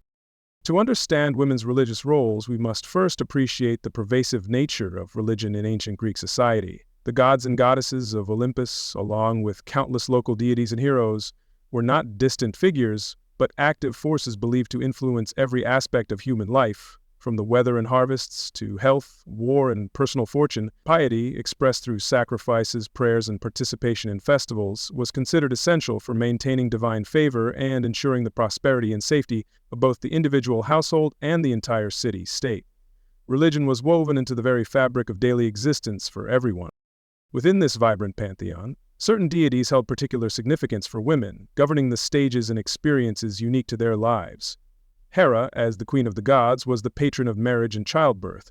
Artemis, the virgin huntress, watched over young girls' transitions to womanhood and also offered protection during labor. Demeter, the earth mother, and her daughter Persephone, queen of the underworld, were central to agricultural fertility and the mysteries of life, death, and rebirth, holding profound meaning for women whose lives were so intimately tied to cycles of generation. Worshipping these goddesses was a key part of female piety. One of the most significant public roles a woman could attain in ancient Greece was that of a priestess, Heraia. Certain cults, especially those dedicated to female deities, required female priests. These positions often carried considerable honor, public visibility, and sometimes even a degree of influence or economic benefit.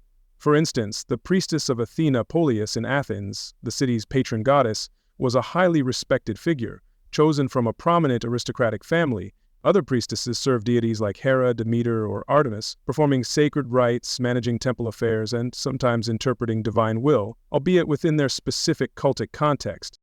However, it is crucial to recognize that while female priesthoods offered a path to public prominence for some, usually elite, women, the overall administration and control of state religion largely remained in male hands. Most major state cults, particularly those of male gods like Zeus or Apollo, were presided over by male priests. Men also dominated the religious colleges and magistracies that oversaw sacred laws and finances. Female priesthoods, though important, were often confined to the service of goddesses or specific rituals deemed appropriate for women, and they did not translate into broader political power or equality in religious governance.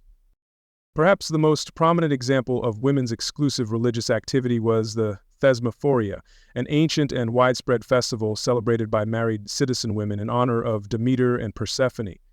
This multi-day autumn festival was strictly off-limits to men, providing women with a rare opportunity for communal religious expression and a temporary escape from the oikos. The Thesmophoria was intimately linked with agricultural fertility, the sowing of crops, and the well-being of the community, with women performing rites believed to ensure a bountiful harvest and the continuation of life. It was a sacred, serious, and exclusively female undertaking. The specific rituals of the Thesmophoria varied by region, but generally involved processions, periods of fasting and purification, sacrifices, often of piglets, associated with fertility, and secret rites conducted by the women themselves within a sacred enclosure. Obscenity and ritual jesting, common in fertility cults, may have played a part, symbolizing the raw power of creation. The festival affirmed women's crucial role in the natural cycles of life and reproduction, temporarily elevating their status as key agents in securing the community's prosperity through their connection with the divine feminine powers of the earth. Beyond the Thesmophoria, women participated in a variety of other religious festivals and cults. They performed rites for Artemis at Braun, where young girls served the goddess in a coming-of-age ritual. Women also played significant, if sometimes controversial, roles in the ecstatic cult of Dionysus as Maenads or Bacchantes. engaging in nocturnal rites on mountainsides, though the historical reality of these rituals is complex and often filtered through male literary perspectives. Numerous local cults dedicated to nymphs, heroines, or specific aspects of female goddesses also provided avenues for women's religious devotion and communal activity away from male oversight.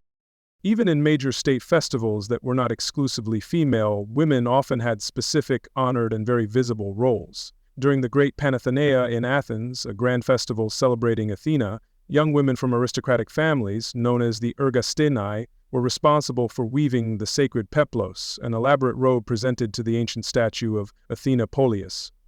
Other young women, the kanaphoroi, carried sacred baskets in the grand procession. These roles, while highly symbolic and prestigious, placed women in the public eye in a dignified and ritually significant manner, integral to the city's expression of piety.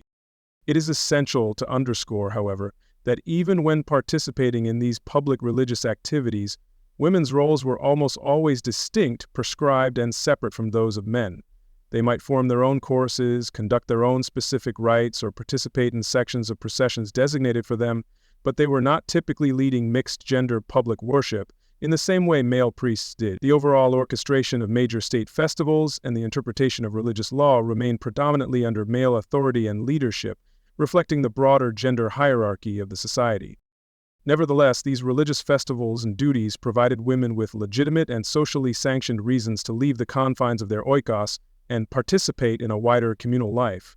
For many, these occasions would have been rare and eagerly anticipated opportunities for social interaction with other women beyond their immediate household, for shared experiences of devotion, and for a temporary reprieve from the monotony of domestic routines. The psychological and social importance of these gatherings, these moments of collective female presence in the public or semi-public sphere, should not be underestimated in a life of general seclusion.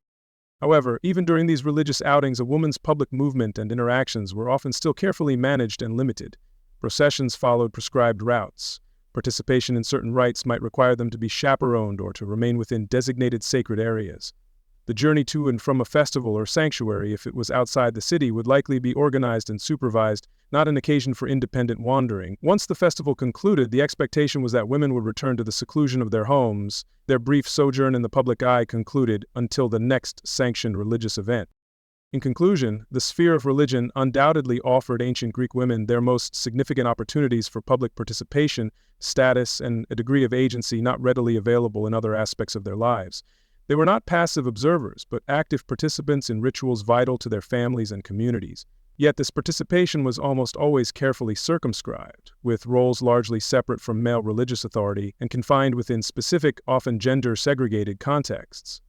Religious life, while a window to the world beyond the oikos, still reflected and reinforced the broader societal structures that limited women's overall autonomy and power, ensuring their participation remained firmly within prescribed boundaries. In our continuing quiet contemplation of the ancient Greek woman's world, a world often defined by restrictions and duties, we now turn our thoughts to an area of profound impact, the stringent social expectations that governed her daily behavior, her speech, and interactions.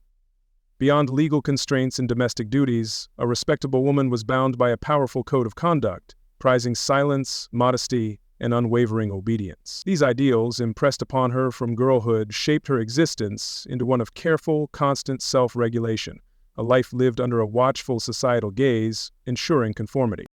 Silence, or sige in Greek, was widely considered a paramount virtue for a respectable woman. In a society where men dominated public discourse, a woman's voice was expected to be rarely heard, especially outside the trusted confines of her own oikos, or in the presence of men not her close kin. Sophocles, in his tragedy Ajax, has a character declare, "Silence adorns a woman." This sentiment was echoed by many writers and philosophers, reinforcing the idea that a woman's quietness was a sign of her good character, propriety, and her understanding of her subordinate place in all things. Why was female silence so highly prized and consistently lauded? Several reasons underpin this societal expectation. A quiet woman was less likely to engage in or spread gossip, which could disrupt household harmony or damage reputations. Her silence ensured she did not inadvertently reveal private family matters.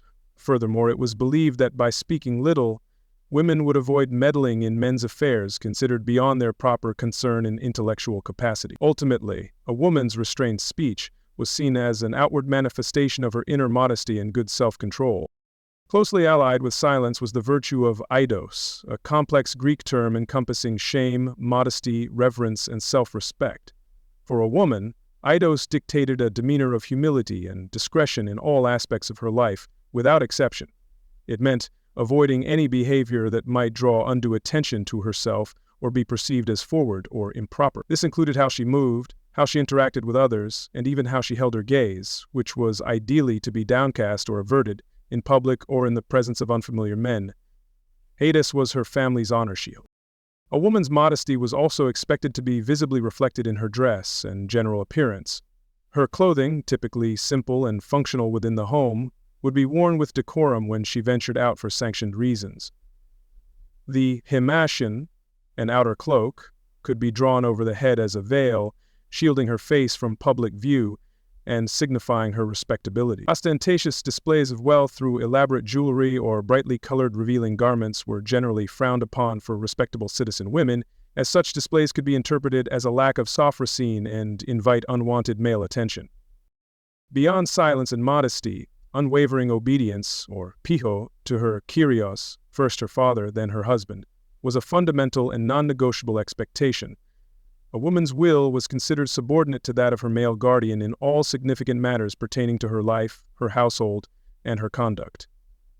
This obedience was not merely a suggestion, but a deeply ingrained societal norm, reinforced by law, custom, and philosophical teachings. Her primary role was to support her Kyrios, manage his oikos according to his directives, and dutifully raise his legitimate children. Even in her designated sphere of influence, the oikos, where she held considerable responsibility for day-to-day operations, the wife's authority was derivative, delegated by her husband. Xenophon, in his Economicus, portrays the ideal husband, Ischomachus, patiently instructing his young wife on her duties as household manager, comparing her to a queen bee organizing indoor work while he managed external affairs. She was his partner in maintaining the oikos, yes, but always his subordinate partner, expected to execute his plans and uphold his interests with loyalty and constant diligence. The ultimate expression of these combined virtues of silence, modesty, and obedience was often seen as achieving a state of public invisibility. The renowned Athenian statesman Pericles, in his famous funeral oration recorded by Thucydides, offered this telling advice regarding women. The greatest glory of a woman is to be least talked about among men, whether in praise or blame.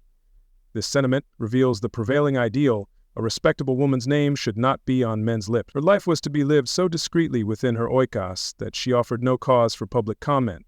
Her anonymity was her highest possible praise. What were the consequences for a woman who failed to live up to these stringent ideals, who was perceived as too talkative, immodest in behavior or dress, or disobedient to her Kyrios? The repercussions could be severe, even if not always formally codified in law. She would undoubtedly face social disapproval and malicious gossip, which could irrevocably damage her personal reputation and, by extension, the honor of her entire family. Within the marriage, such transgressions could lead to significant marital strife, harsh admonishment, or even be grounds for divorce, sending her back in disgrace.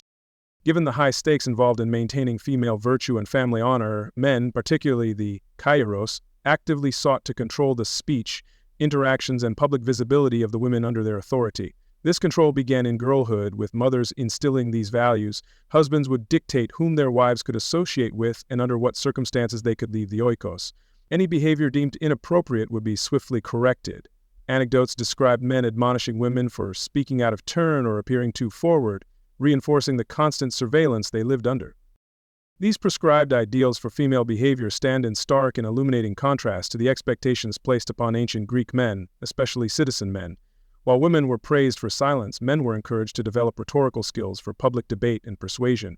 While women cultivated modesty and invisibility, men actively sought kleiosi, fame and glory, through public achievements in politics, warfare, athletics, or intellectual pursuits. A man's honor was often enhanced by his public visibility and notable accomplishments, a woman's by her discreet and unseen domestic virtue. The paths were truly opposed. It is also important to consider that many women would have internalized these societal ideals of silence, modesty, and obedience from their earliest years. Taught by their mothers and other female relatives and observing the world around them, they would have learned that adherence to these virtues was the path to respectability, a good marriage, and a secure, if limited, place within society. While these constraints may seem unbearably oppressive from a modern perspective, for many ancient Greek women, fulfilling these expectations was likely seen as integral to living a virtuous, proper life, a mark of their good character. In conclusion, the stringent social expectations demanding silence, modesty, and unwavering obedience created a tightly circumscribed world for the ancient Greek woman. While these virtues were presented as pathways to honor and respectability, they also functioned as powerful mechanisms of control, severely limiting her self-expression, her autonomy, and her ability to engage with the world beyond the narrow confines of her domestic role. This gilded cage of constrained virtue, where her greatest glory was to be completely unnoticed, is another profound reason why it often sucked to be a woman in ancient Greece, her individual voice muted by societal decree. As our journey through the lived experiences of ancient Greek women continues, we've encountered a society rigidly structured by legal, social, and domestic constraints. But these limitations were not merely arbitrary customs. They were often underpinned and actively reinforced by the intellectual currents of the time, including the pronouncements of some of their most revered philosophers. Tonight, we will gently explore how these influential thinkers viewed women, and how their ideas, far from promoting equality, often served to provide a reasoned justification for female subordination, making it seem not just a social norm, but a natural, inescapable order. Ideas, especially those articulated by respected philosophers and intellectuals, possess a subtle yet profound power to shape societal understanding and validate existing power structures. In ancient Greece, where philosophy was held in high esteem, the views of thinkers like Aristotle and Plato carried immense weight, filtering down from elite circles to influence broader cultural attitudes. When these revered minds defined women as inherently different from, and often inferior to, men, such pronouncements lent an air of intellectual legitimacy and even inevitability to the prevailing social order, making challenges to it seem almost unnatural or irrational. Perhaps no ancient philosopher had a more enduring and, for women, detrimental impact than Aristotle. In his biological and political works, Aristotle famously characterized woman as a misbegotten male or an incomplete male, aorin. He believed that in the process of generation, the male provided the form and the principle of movement, while the female provided only the matter. If the generative process was perfect, a male resulted. A female was, in this view, the result of a sort of natural deficiency, a deviation from the male norm, which was considered the more perfect and complete form of humanity. Aristotle did concede that women possessed a soul with a deliberative faculty, the capacity for reason and thought. However, he crucially qualified this by stating that in women, this faculty was akouron, meaning without authority, or lacking in control. While men could rationally govern themselves and others, women's rationality, in his view, was inherently weaker and more susceptible to being overcome by emotion. Therefore, he argued, women naturally required male governance, first by their fathers and then by their husbands, for their own good and for the proper functioning of the household and the state. They were deemed incapable of effective self-rule. Flowing from this perceived natural deficiency in authoritative reason, Aristotle also contended that a woman's arete, her virtue or excellence, was fundamentally different from and subordinate to that of a man. A man's arete was found in commanding and in public life. A woman's arete, he argued, lay in her capacity for household management, her obedience to her husband, and her modesty and silence. Courage in a man was expressed through leadership in battle. Courage in a woman, he suggested, was expressed through her quiet endurance and subordination. Her excellence was defined entirely by her domestic and subservient role. These Aristotelian views, articulated by one of antiquity's most influential minds, had profound and long-lasting implications. They provided a powerful, so-called scientific and philosophical framework that justified women's exclusion from political life, their denial of formal higher education, their legal subordination to male guardians, and their confinement to the oikos. If women were naturally less rational and designed for subservience, then their limited roles were not a matter of injustice, but simply an expression of the natural order of things, a fulfillment of their inherent and lesser capacities. This made challenging the status quo incredibly difficult. In contrast to Aristotle's more consistently hierarchical views, his teacher Plato presented a somewhat more ambiguous and at times surprisingly radical perspective on women, particularly in his famous dialogue, The Republic. In outlining his ideal state, Plato suggested that women who possess the requisite natural aptitudes, courage, intelligence, and a philosophical disposition, should receive the same education as men, and could even serve as guardians, the ruling class, participating in warfare and governance alongside men. This was a revolutionary idea for its time, challenging conventional gender roles quite directly. However, even Plato's more progressive suggestions were not without caveats, and were often embedded within a framework that still reflected conventional Greek assumptions about female nature. For instance, while advocating for female guardians, he often implied that women, as a group, were generally weaker or less capable than men in most pursuits. In other dialogues, such as the Timaeus, Plato discusses reincarnation, suggesting that cowardly men might be reborn as women in their next life, implying a hierarchy of souls. So, while he opened a theoretical door for female potential, his views were not consistently egalitarian and often reverted to more traditional beliefs. These philosophical views were often complemented by prevailing medical theories, such as those found in the Hippocratic corpus, which also tended to portray the female body as inherently different and, in many ways, imperfect or more prone to ailment compared to the male. Women were often described physiologically as being colder, wetter, and more porous than men. Their reproductive system, particularly the uterus, was a source of much medical speculation, sometimes leading to theories like the wandering womb, which attributed a wide range of female physical and psychological symptoms to the supposed misbehavior of this organ, further reinforcing an image of female frailty and instability. It's crucial to understand that these philosophical and medical ideas about women did not arise in a social vacuum. Rather, they often serve to rationalize, legitimize, and lend intellectual weight to the pre-existing social customs, legal structures, and patriarchal power dynamics that already relegated women to a subordinate status. By framing female inferiority and domestic confinement as natural or divinely ordained, these intellectual frameworks made it more difficult to question or challenge the existing social order.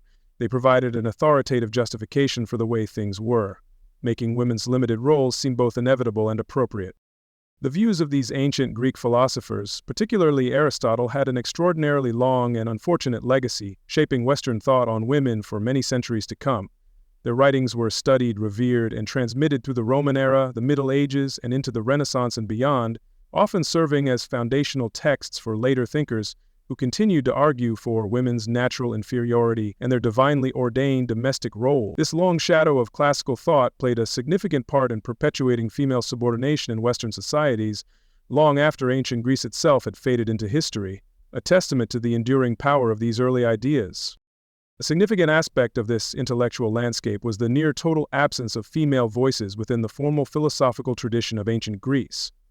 While a few women, like Theonet, reputably a Pythagorean philosopher and possibly wife or student of Pythagoras, or Arete of Cyrene, are mentioned in later accounts as having engaged in philosophy, their works, if any, have not survived, and their contributions remain largely obscure. This means that the dominant philosophical narratives about women's nature and role were constructed almost entirely by men from a male perspective, and largely without challenge or counter-argument from women themselves within that esteemed intellectual sphere.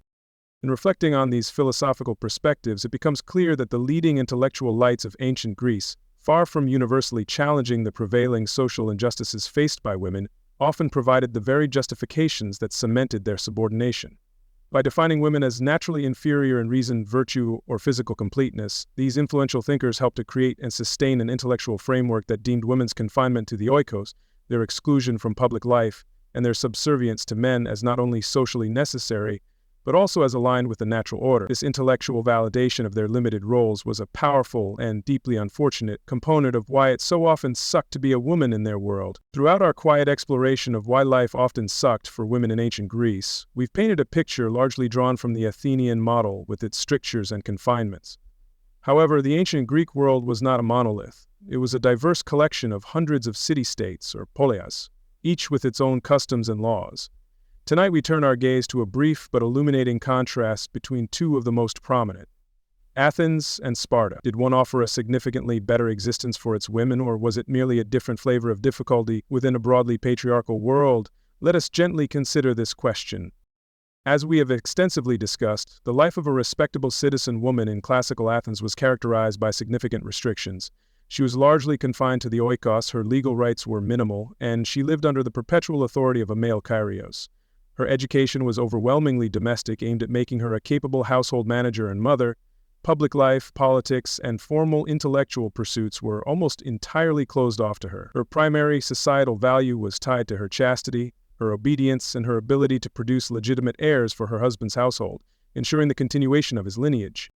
This Athenian model was rooted in a deep-seated ideology that prized female seclusion as essential for protecting family honor and ensuring the undisputed legitimacy of offspring. Philosophers like Aristotle provided intellectual justifications for this, portraying women as naturally suited for the private sphere. The ideal Athenian wife was modest, silent, and virtually invisible to the world outside her home. Her virtue was her family's treasure, and her confinement was seen as the best way to guard that treasure against any hint of scandal or doubt, thereby preserving the integrity of the citizen body through pure bloodlines. Now let us journey south to Sparta, a powerful city-state whose entire social structure was radically different from that of Athens. Sparta was, above all, a militaristic society.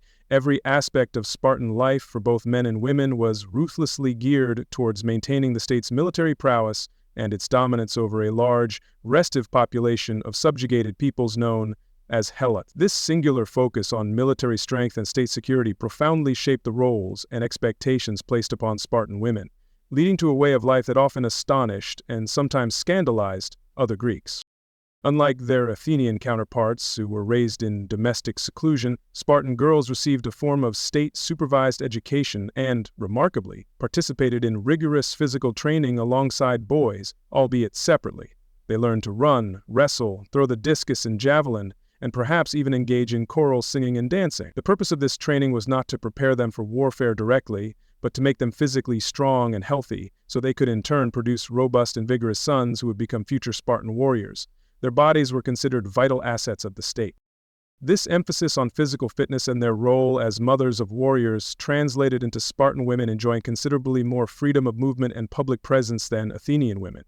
They were known to appear outdoors more frequently, were less likely to be veiled, and were famously outspoken, often engaging in witty or even ribald banter with men, behavior that would have been shocking in Athens. Ancient writers from other Greek cities often commented on the licentiousness or boldness of Spartan women, reflecting their own cultural biases against such female assertiveness and visibility in public spaces. Perhaps one of the most significant differences lay in property rights. Spartan women could inherit land and property, particularly in the absence of male heirs, or when their male relatives perished in Sparta's frequent wars. They could also manage their own property to some extent. Historical accounts suggest that, by the classical period, a significant portion of Spartan land, some sources claim as much as 2/5, was owned or controlled by women. This gave them a degree of economic influence and independence largely unknown to their counterparts in Athens, where property was almost exclusively held and transmitted through the male line. Marriage in Sparta, as elsewhere, was primarily for procreation, but it had unique features reflecting the state's interests. Men often lived in military barracks until the age of 30, visiting their wives somewhat secretively. This, some scholars argue, may have fostered different emotional dynamics. The state's primary concern was the production of healthy children. There are even accounts suggesting that if a husband was old or infertile, it might be acceptable for his wife to conceive a child with a younger, healthier Spartan man to ensure strong offspring for the state, a practice unthinkable in Athens, where legitimacy within the Oikos was paramount. However, it is crucial not to romanticize the freedom of Spartan women. Their education, physical training, and even their property rights were all ultimately subservient to the overriding needs of the militaristic Spartan state. Their primary purpose remained eugenic, to be healthy mothers of healthy soldiers. They had no political rights, no say in governance, and their lives were still rigidly controlled by societal expectations, albeit different ones from Athens. Their outspokenness was tolerated as long as it contributed to Spartan ideals, not as a sign of individual autonomy in a modern sense. Their lives were dedicated to the state's survival. It's also vital to remember that Spartan society was notoriously harsh and disciplined for everyone, not just women. Men endured brutal military training, the agoge, from a young age, and lived a life of austerity and constant preparedness for war. The entire state was organized around the control of the Helot population, who performed the agricultural labor, creating an atmosphere of perpetual tension and vigilance. Spartan women's lives, therefore, were lived within this broader context of extreme social control, austerity, and an unwavering focus on communal duty over individual well-being. Their freedoms existed within a very demanding and unyielding system. When we compare Athens and Sparta, we see two different models of female existence, each shaped by the unique priorities of its polis. Athenian women were largely confined and controlled to ensure the purity and continuity of the private oikos and its lineage. Spartan women were managed and trained to serve the public needs of the militaristic state, primarily as breeders of warriors. In Athens, the ideal was a secluded, modest wife. In Sparta, it was a robust, forthright mother. Though the expressions of control differed, both systems ultimately subordinated women's lives and bodies to male-defined goals and societal imperatives, rather than to their own individual aspiration. Beyond Athens and Sparta, the vast Greek world encompassed hundreds of other poleis, each with its own nuances in law and custom regarding women. For instance, legal codes from Gortyn in Crete reveal women there had more rights concerning property and divorce than in Athens, though still not full equality. In some Ionian cities, women might have had slightly more public visibility in religious or cultural life. This diversity reminds us that the ancient Greek woman is a generalization, yet the overarching patriarchal framework and the fundamental expectation of female domesticity and procreation remained widespread even with local variations. In reflecting on Athens versus Sparta, it becomes clear that neither offered an idyllic existence for women by any modern standard. Spartan women certainly possessed some notable freedoms and a degree of economic influence unknown to their Athenian sisters, yet their lives were relentlessly dedicated to the harsh demands of a militaristic state, their bodies and reproductive capacities viewed as resources for collective security. Athenian women faced a more private, domestic confinement. Perhaps it was, as the chapter title queries, a brief contrast in misery, different forms of restriction and expectation, but ultimately, life for women in both prominent city-states was deeply constrained by patriarchal values and societal needs that prioritized male authority and state interests above female autonomy or individual fulfillment. Our journey through the often challenging lives of women in ancient Greece has taken us through their girlhood, their marriages, their domestic duties, and the perils of childbirth. But what of the later chapters of their lives? As women aged, and particularly if they faced the common reality of widowhood, did their circumstances ease, or did new, different sets of challenges simply emerge?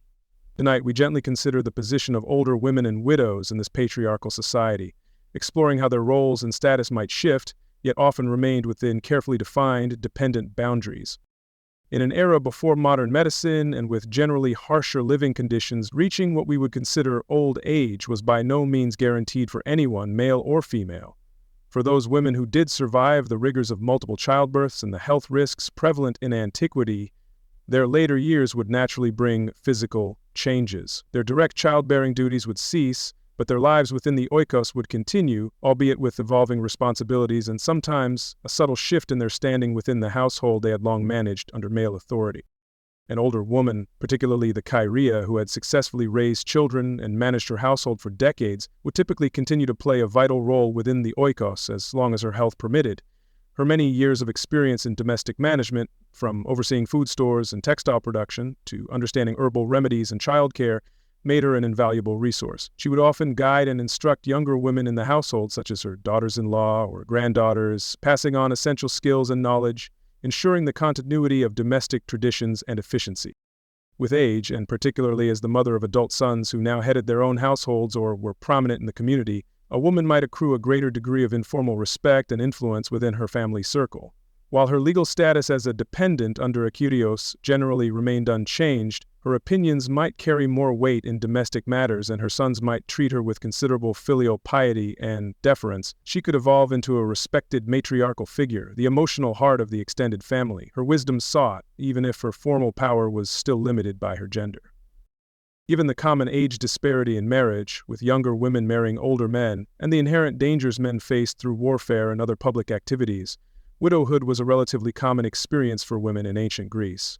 The death of her husband, her Kyrios, represented a profound and transformative event in a woman's life. It would immediately alter her legal status, her living arrangements, her economic security, and her daily routines, ushering in a new phase of existence that came with its own distinct set of uncertainties and challenges requiring significant personal adjustment.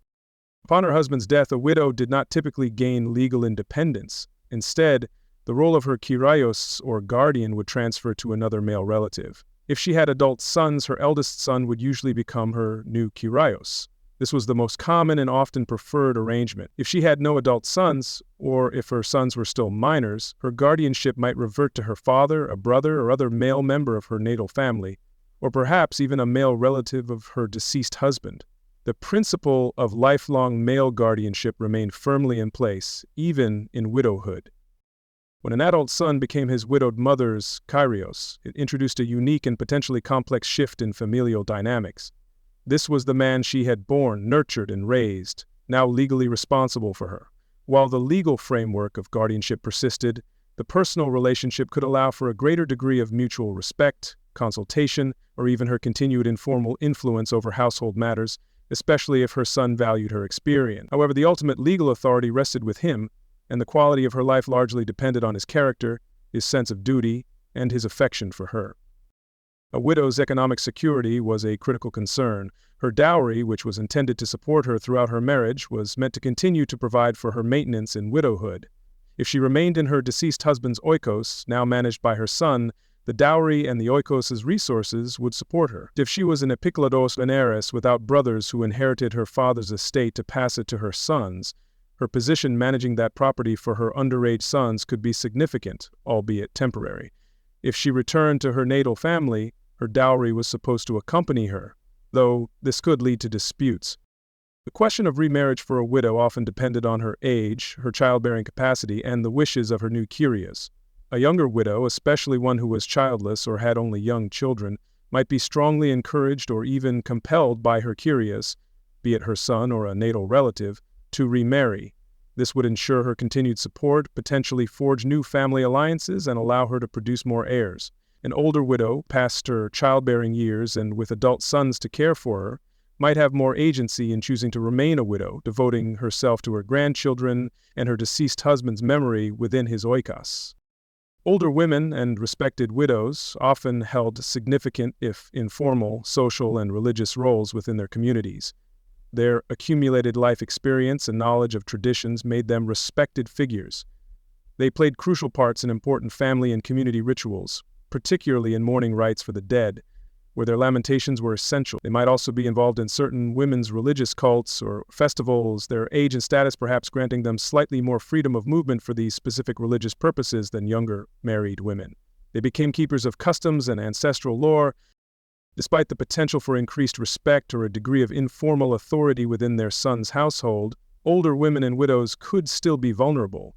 If a widow had no sons, or if her sons were unsupportive or impoverished, her situation could be precarious. Dependency on more distant male relatives or her natal family might not always guarantee compassionate care or adequate support. Without a strong Kyrios to protect her interests, an older or widowed woman could face economic hardship, social marginalization, or even neglect, particularly if she was perceived as a burden rather than a respected elder. Society held up an ideal for the behavior of a widow. She was expected to be chaste, devoted to the memory of her deceased husband, and dedicated to the well-being of his oikos, especially if she had sons to raise and guide. This ideal, known as univira, a woman who had only one husband, though more emphasized in Roman culture, had parallels in Greek thought. Such a widow, by remaining loyal and managing the household prudently, particularly for minor children, could earn considerable esteem. This ideal, however, also reinforced the expectation that her life continued to revolve around her husband's lineage, even after his death, rather than her own independent path. In reflecting on the lives of older women and widows in ancient Greece, it becomes clear that while the nature of their challenges might evolve with age and circumstance, fundamental legal dependency and societal limitations generally persisted. The transition from wife to respected mother of adult sons, or from wife to widow under a son's guardianship, could bring a degree of informal influence and a shift in responsibilities. However, true legal or economic independence remained largely unattainable. The suckiness of their situation perhaps became less about direct coercion and more about the subtle, ingrained realities of lifelong reliance on male authority, a quiet endurance within prescribed roles until the very end. Thus far, in our quiet journey into the lives of ancient Greek women, our focus has largely rested upon those who held citizen status, however constrained their existence might have been. Yet to fully comprehend the spectrum of female experience in this era, we must now gently turn our gaze towards those who stood even further down the social and legal hierarchy, the non-citizen women and, most tragically, those who were enslaved. For these groups, the already significant challenges faced by citizen women were often compounded by even greater vulnerabilities, fewer protections, and harsher realities, painting an even more somber picture of their world. Living alongside the citizen population in many Greek city-states were free women who were not citizens. In Athens, these foreign residents were known as metics, metatoikoi. while in other polis the general term xenoi, foreigners or strangers, might apply. These women could have come from other Greek cities or from non-Greek lands, often accompanying male relatives who were merchants, craftsmen, or scholars, or political exiles. While they were free individuals, unlike slaves, their legal standing and social integration were markedly different from those of citizen women, placing them in a somewhat precarious intermediate position. Metic women, like their male counterparts, were generally protected by the laws of the city in which they resided, but they lacked the crucial rights and privileges of citizenship. They could not vote or participate in political life. In Athens, medics typically could not own land without a special grant, a significant economic disadvantage. They were usually required to have a citizen male sponsor, a prostates, who acted as their legal representative. Their marriages to citizens, if they occurred, often did not confer citizenship upon their children, ensuring their families remained in a distinct, less privileged social stratum. Freed from some of the stricter ideals of seclusion that applied to respectable citizen wives, medic women often played more visible roles in the economic life of the polis, out of necessity or opportunity. Many were involved in trade and crafts, sometimes running small businesses like taverns, perfume shops, or food stalls alongside their male relatives, or even on their own to a limited extent if widowed or unmarried. Others worked as skilled artisans, musicians, dancers, or in various service industries. Their labor was often vital to the urban economy, yet they rarely achieved the same social standing or security as citizen families engaged in similar pursuits. Despite their freedom and economic contributions, medic women lived with a greater degree of inherent vulnerability than citizen women. Their legal protections, while present, were not as robust. They could potentially be expelled from the city-state more easily if they or their sponsors fell foul of the authorities or public opinion. Socially, they might face prejudice or be viewed with suspicion as outsiders. The security of their position often depended heavily on the goodwill of their citizen patrons and the general stability of their host city, making their lives less predictable and more prone to disruption than those of the enfranchised citizen class. At the very bottom of the social and legal hierarchy in ancient Greece were the enslaved women. These individuals were not considered persons under the law, but were instead classified as property, living tools, emsykon organon, as Aristotle termed slaves generally, entirely owned by their masters. They could be bought, sold, inherited, or given away. And slave women came from various sources. Many were captives of war, others were victims of piracy or kidnapping, some were born into slavery as the children of enslaved mothers, and some unfortunate free persons might even fall into slavery through debt in earlier periods or specific circumstances. The lives of slave women were characterized by unrelenting, forced labor. Within the household, they performed the most arduous domestic tasks, grinding grain for hours at the millstone, carrying heavy jars of water from public fountains, endless cleaning, cooking, and often acting as wet nurses or nannies for their owners' children. In agricultural settings, they might toil in the fields. Some were forced to work in workshops, producing goods, or in commercial establishments like inns or bakeries. In the silver mines of Laurion, though mostly male slaves worked there, conditions for any enslaved person were exceptionally brutal and life-shortening. Perhaps the most harrowing aspect of a slave woman's existence was her constant vulnerability to sexual exploitation. As property, her body was not her own. She had no legal right to refuse the sexual demands of her male owner, his sons, or even his male guests if he permitted it. Rape of a slave woman by her master was not considered a crime. This routine sexual abuse was a brutal assertion of power and ownership, often leading to unwanted pregnancies. The children born of such unions were also typically slaves, belonging to the mother's owner, perpetuating the cycle of bondage and despair. Slave women possessed no meaningful legal protection against abuse, whether physical, emotional, or sexual. They could not testify in court against their owners, nor could they seek redress for any wrongs committed against them. Their families, if they had any remaining connections, were powerless to intervene.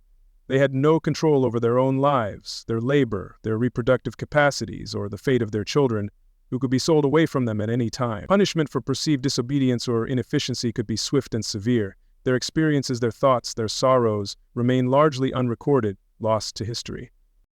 In stark contrast to both citizen wives and slave women stood the hetairi, a unique class of often foreign-born women. As we may have noted before, hetairi were typically educated, skilled in music, dance, and conversation, and provided companionship and intellectual stimulation to elite men, often at symposia.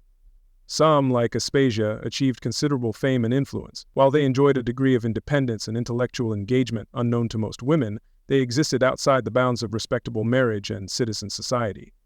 Their freedom came at the cost of social marginalization. and their livelihood still depended on pleasing men. It becomes evident, then, that the misery of being a woman in ancient Greece existed on a wide spectrum. While respectable citizen women faced a life of confinement, legal incapacity, and limited opportunities, their situation, difficult as it was, still afforded them a degree of protection and status denied to others. Medic women, though free, navigated a more precarious existence with fewer rights and less security. And at the bottom, enslaved women endured the most profound forms of exploitation, their lives defined by forced labor, constant vulnerability, and the utter negation of their humanity. Each group faced its own distinct set of challenges. The lines between these statuses, while legally defined, could sometimes blur or shift. A free Medic woman, if she fell into severe debt or was captured in warfare, might find herself enslaved. Conversely, a slave woman might, in rare instances, be manumitted, freed from slavery, by her owner, though her status as a former slavate would still carry social stigma and legal limitations. The children of a citizen man and a slave woman were typically slaves, though the children of a citizen and a medic often faced ambiguous citizenship status depending on the specific laws of the polis and the era. These intersections created further layers of complexity. In drawing our quiet reflections to a close for this chapter, it is crucial to acknowledge that the relative comforts or protections enjoyed by citizen women, however limited, were often built upon the even harsher realities faced by non-citizen and enslaved women. The labor of slaves, in particular, underpinned much of the Athenian oikos and the broader economy, freeing citizen men for public life and citizen women for their specific domestic roles. Understanding the full scope of female experience in ancient Greece requires us to look beyond the citizen household and confront the profound suffering and exploitation that characterized the lives of so many women who were denied even the most basic rights and dignities. As our journey through the world of ancient Greek women concludes, we pause to gather the threads of their often difficult existence. We've explored various facets of their lives, from legal standing to daily routines.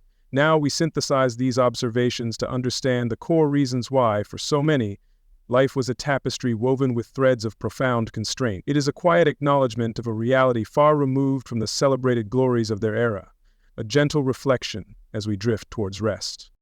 Legally, women were perpetual dependents, lacking true citizenship and property rights, always under a male Kyrios. Socially, ideals of silence, modesty, and unwavering obedience defined their conduct, largely confining them to the oikos. Economically, their vital domestic labor, though essential for the household's survival, was systematically undervalued, offering little independent standing. Intellectually, the doors to formal education and the vibrant philosophical life of the polis remained firmly closed to most. Physically, the dangers of childbirth were immense, with limited medical aid making every pregnancy a perilous venture.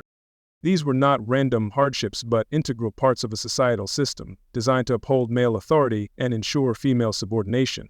Philosophical justifications, like those from Aristotle portraying women as naturally less rational, provided an intellectual veneer for this order. Religious rules, while offering some public presence, were also carefully prescribed and separate. From the cradle to the grave, a woman's life was framed by rules and expectations that reinforced her secondary status, her primary purpose defined by men, for the oikos, for the lineage, for the state.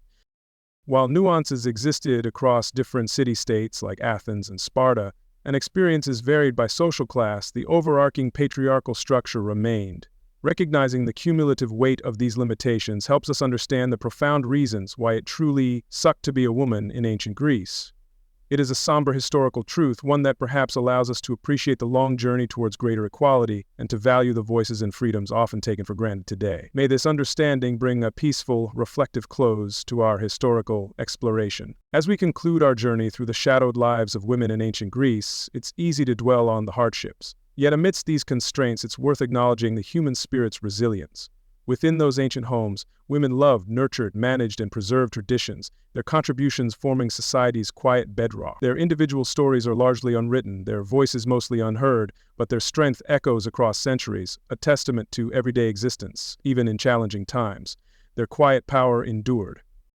Now, as these details of a distant past soften and blur, allow this boring history to gently settle, a distant murmur as you drift into tranquility. Let the quiet echoes of ancient lives fade into the stillness of your rest. May your mind find peace, and may your sleep be deep and restorative. Thank you for joining this historical reflection. Until next time, sleep well and dream peacefully.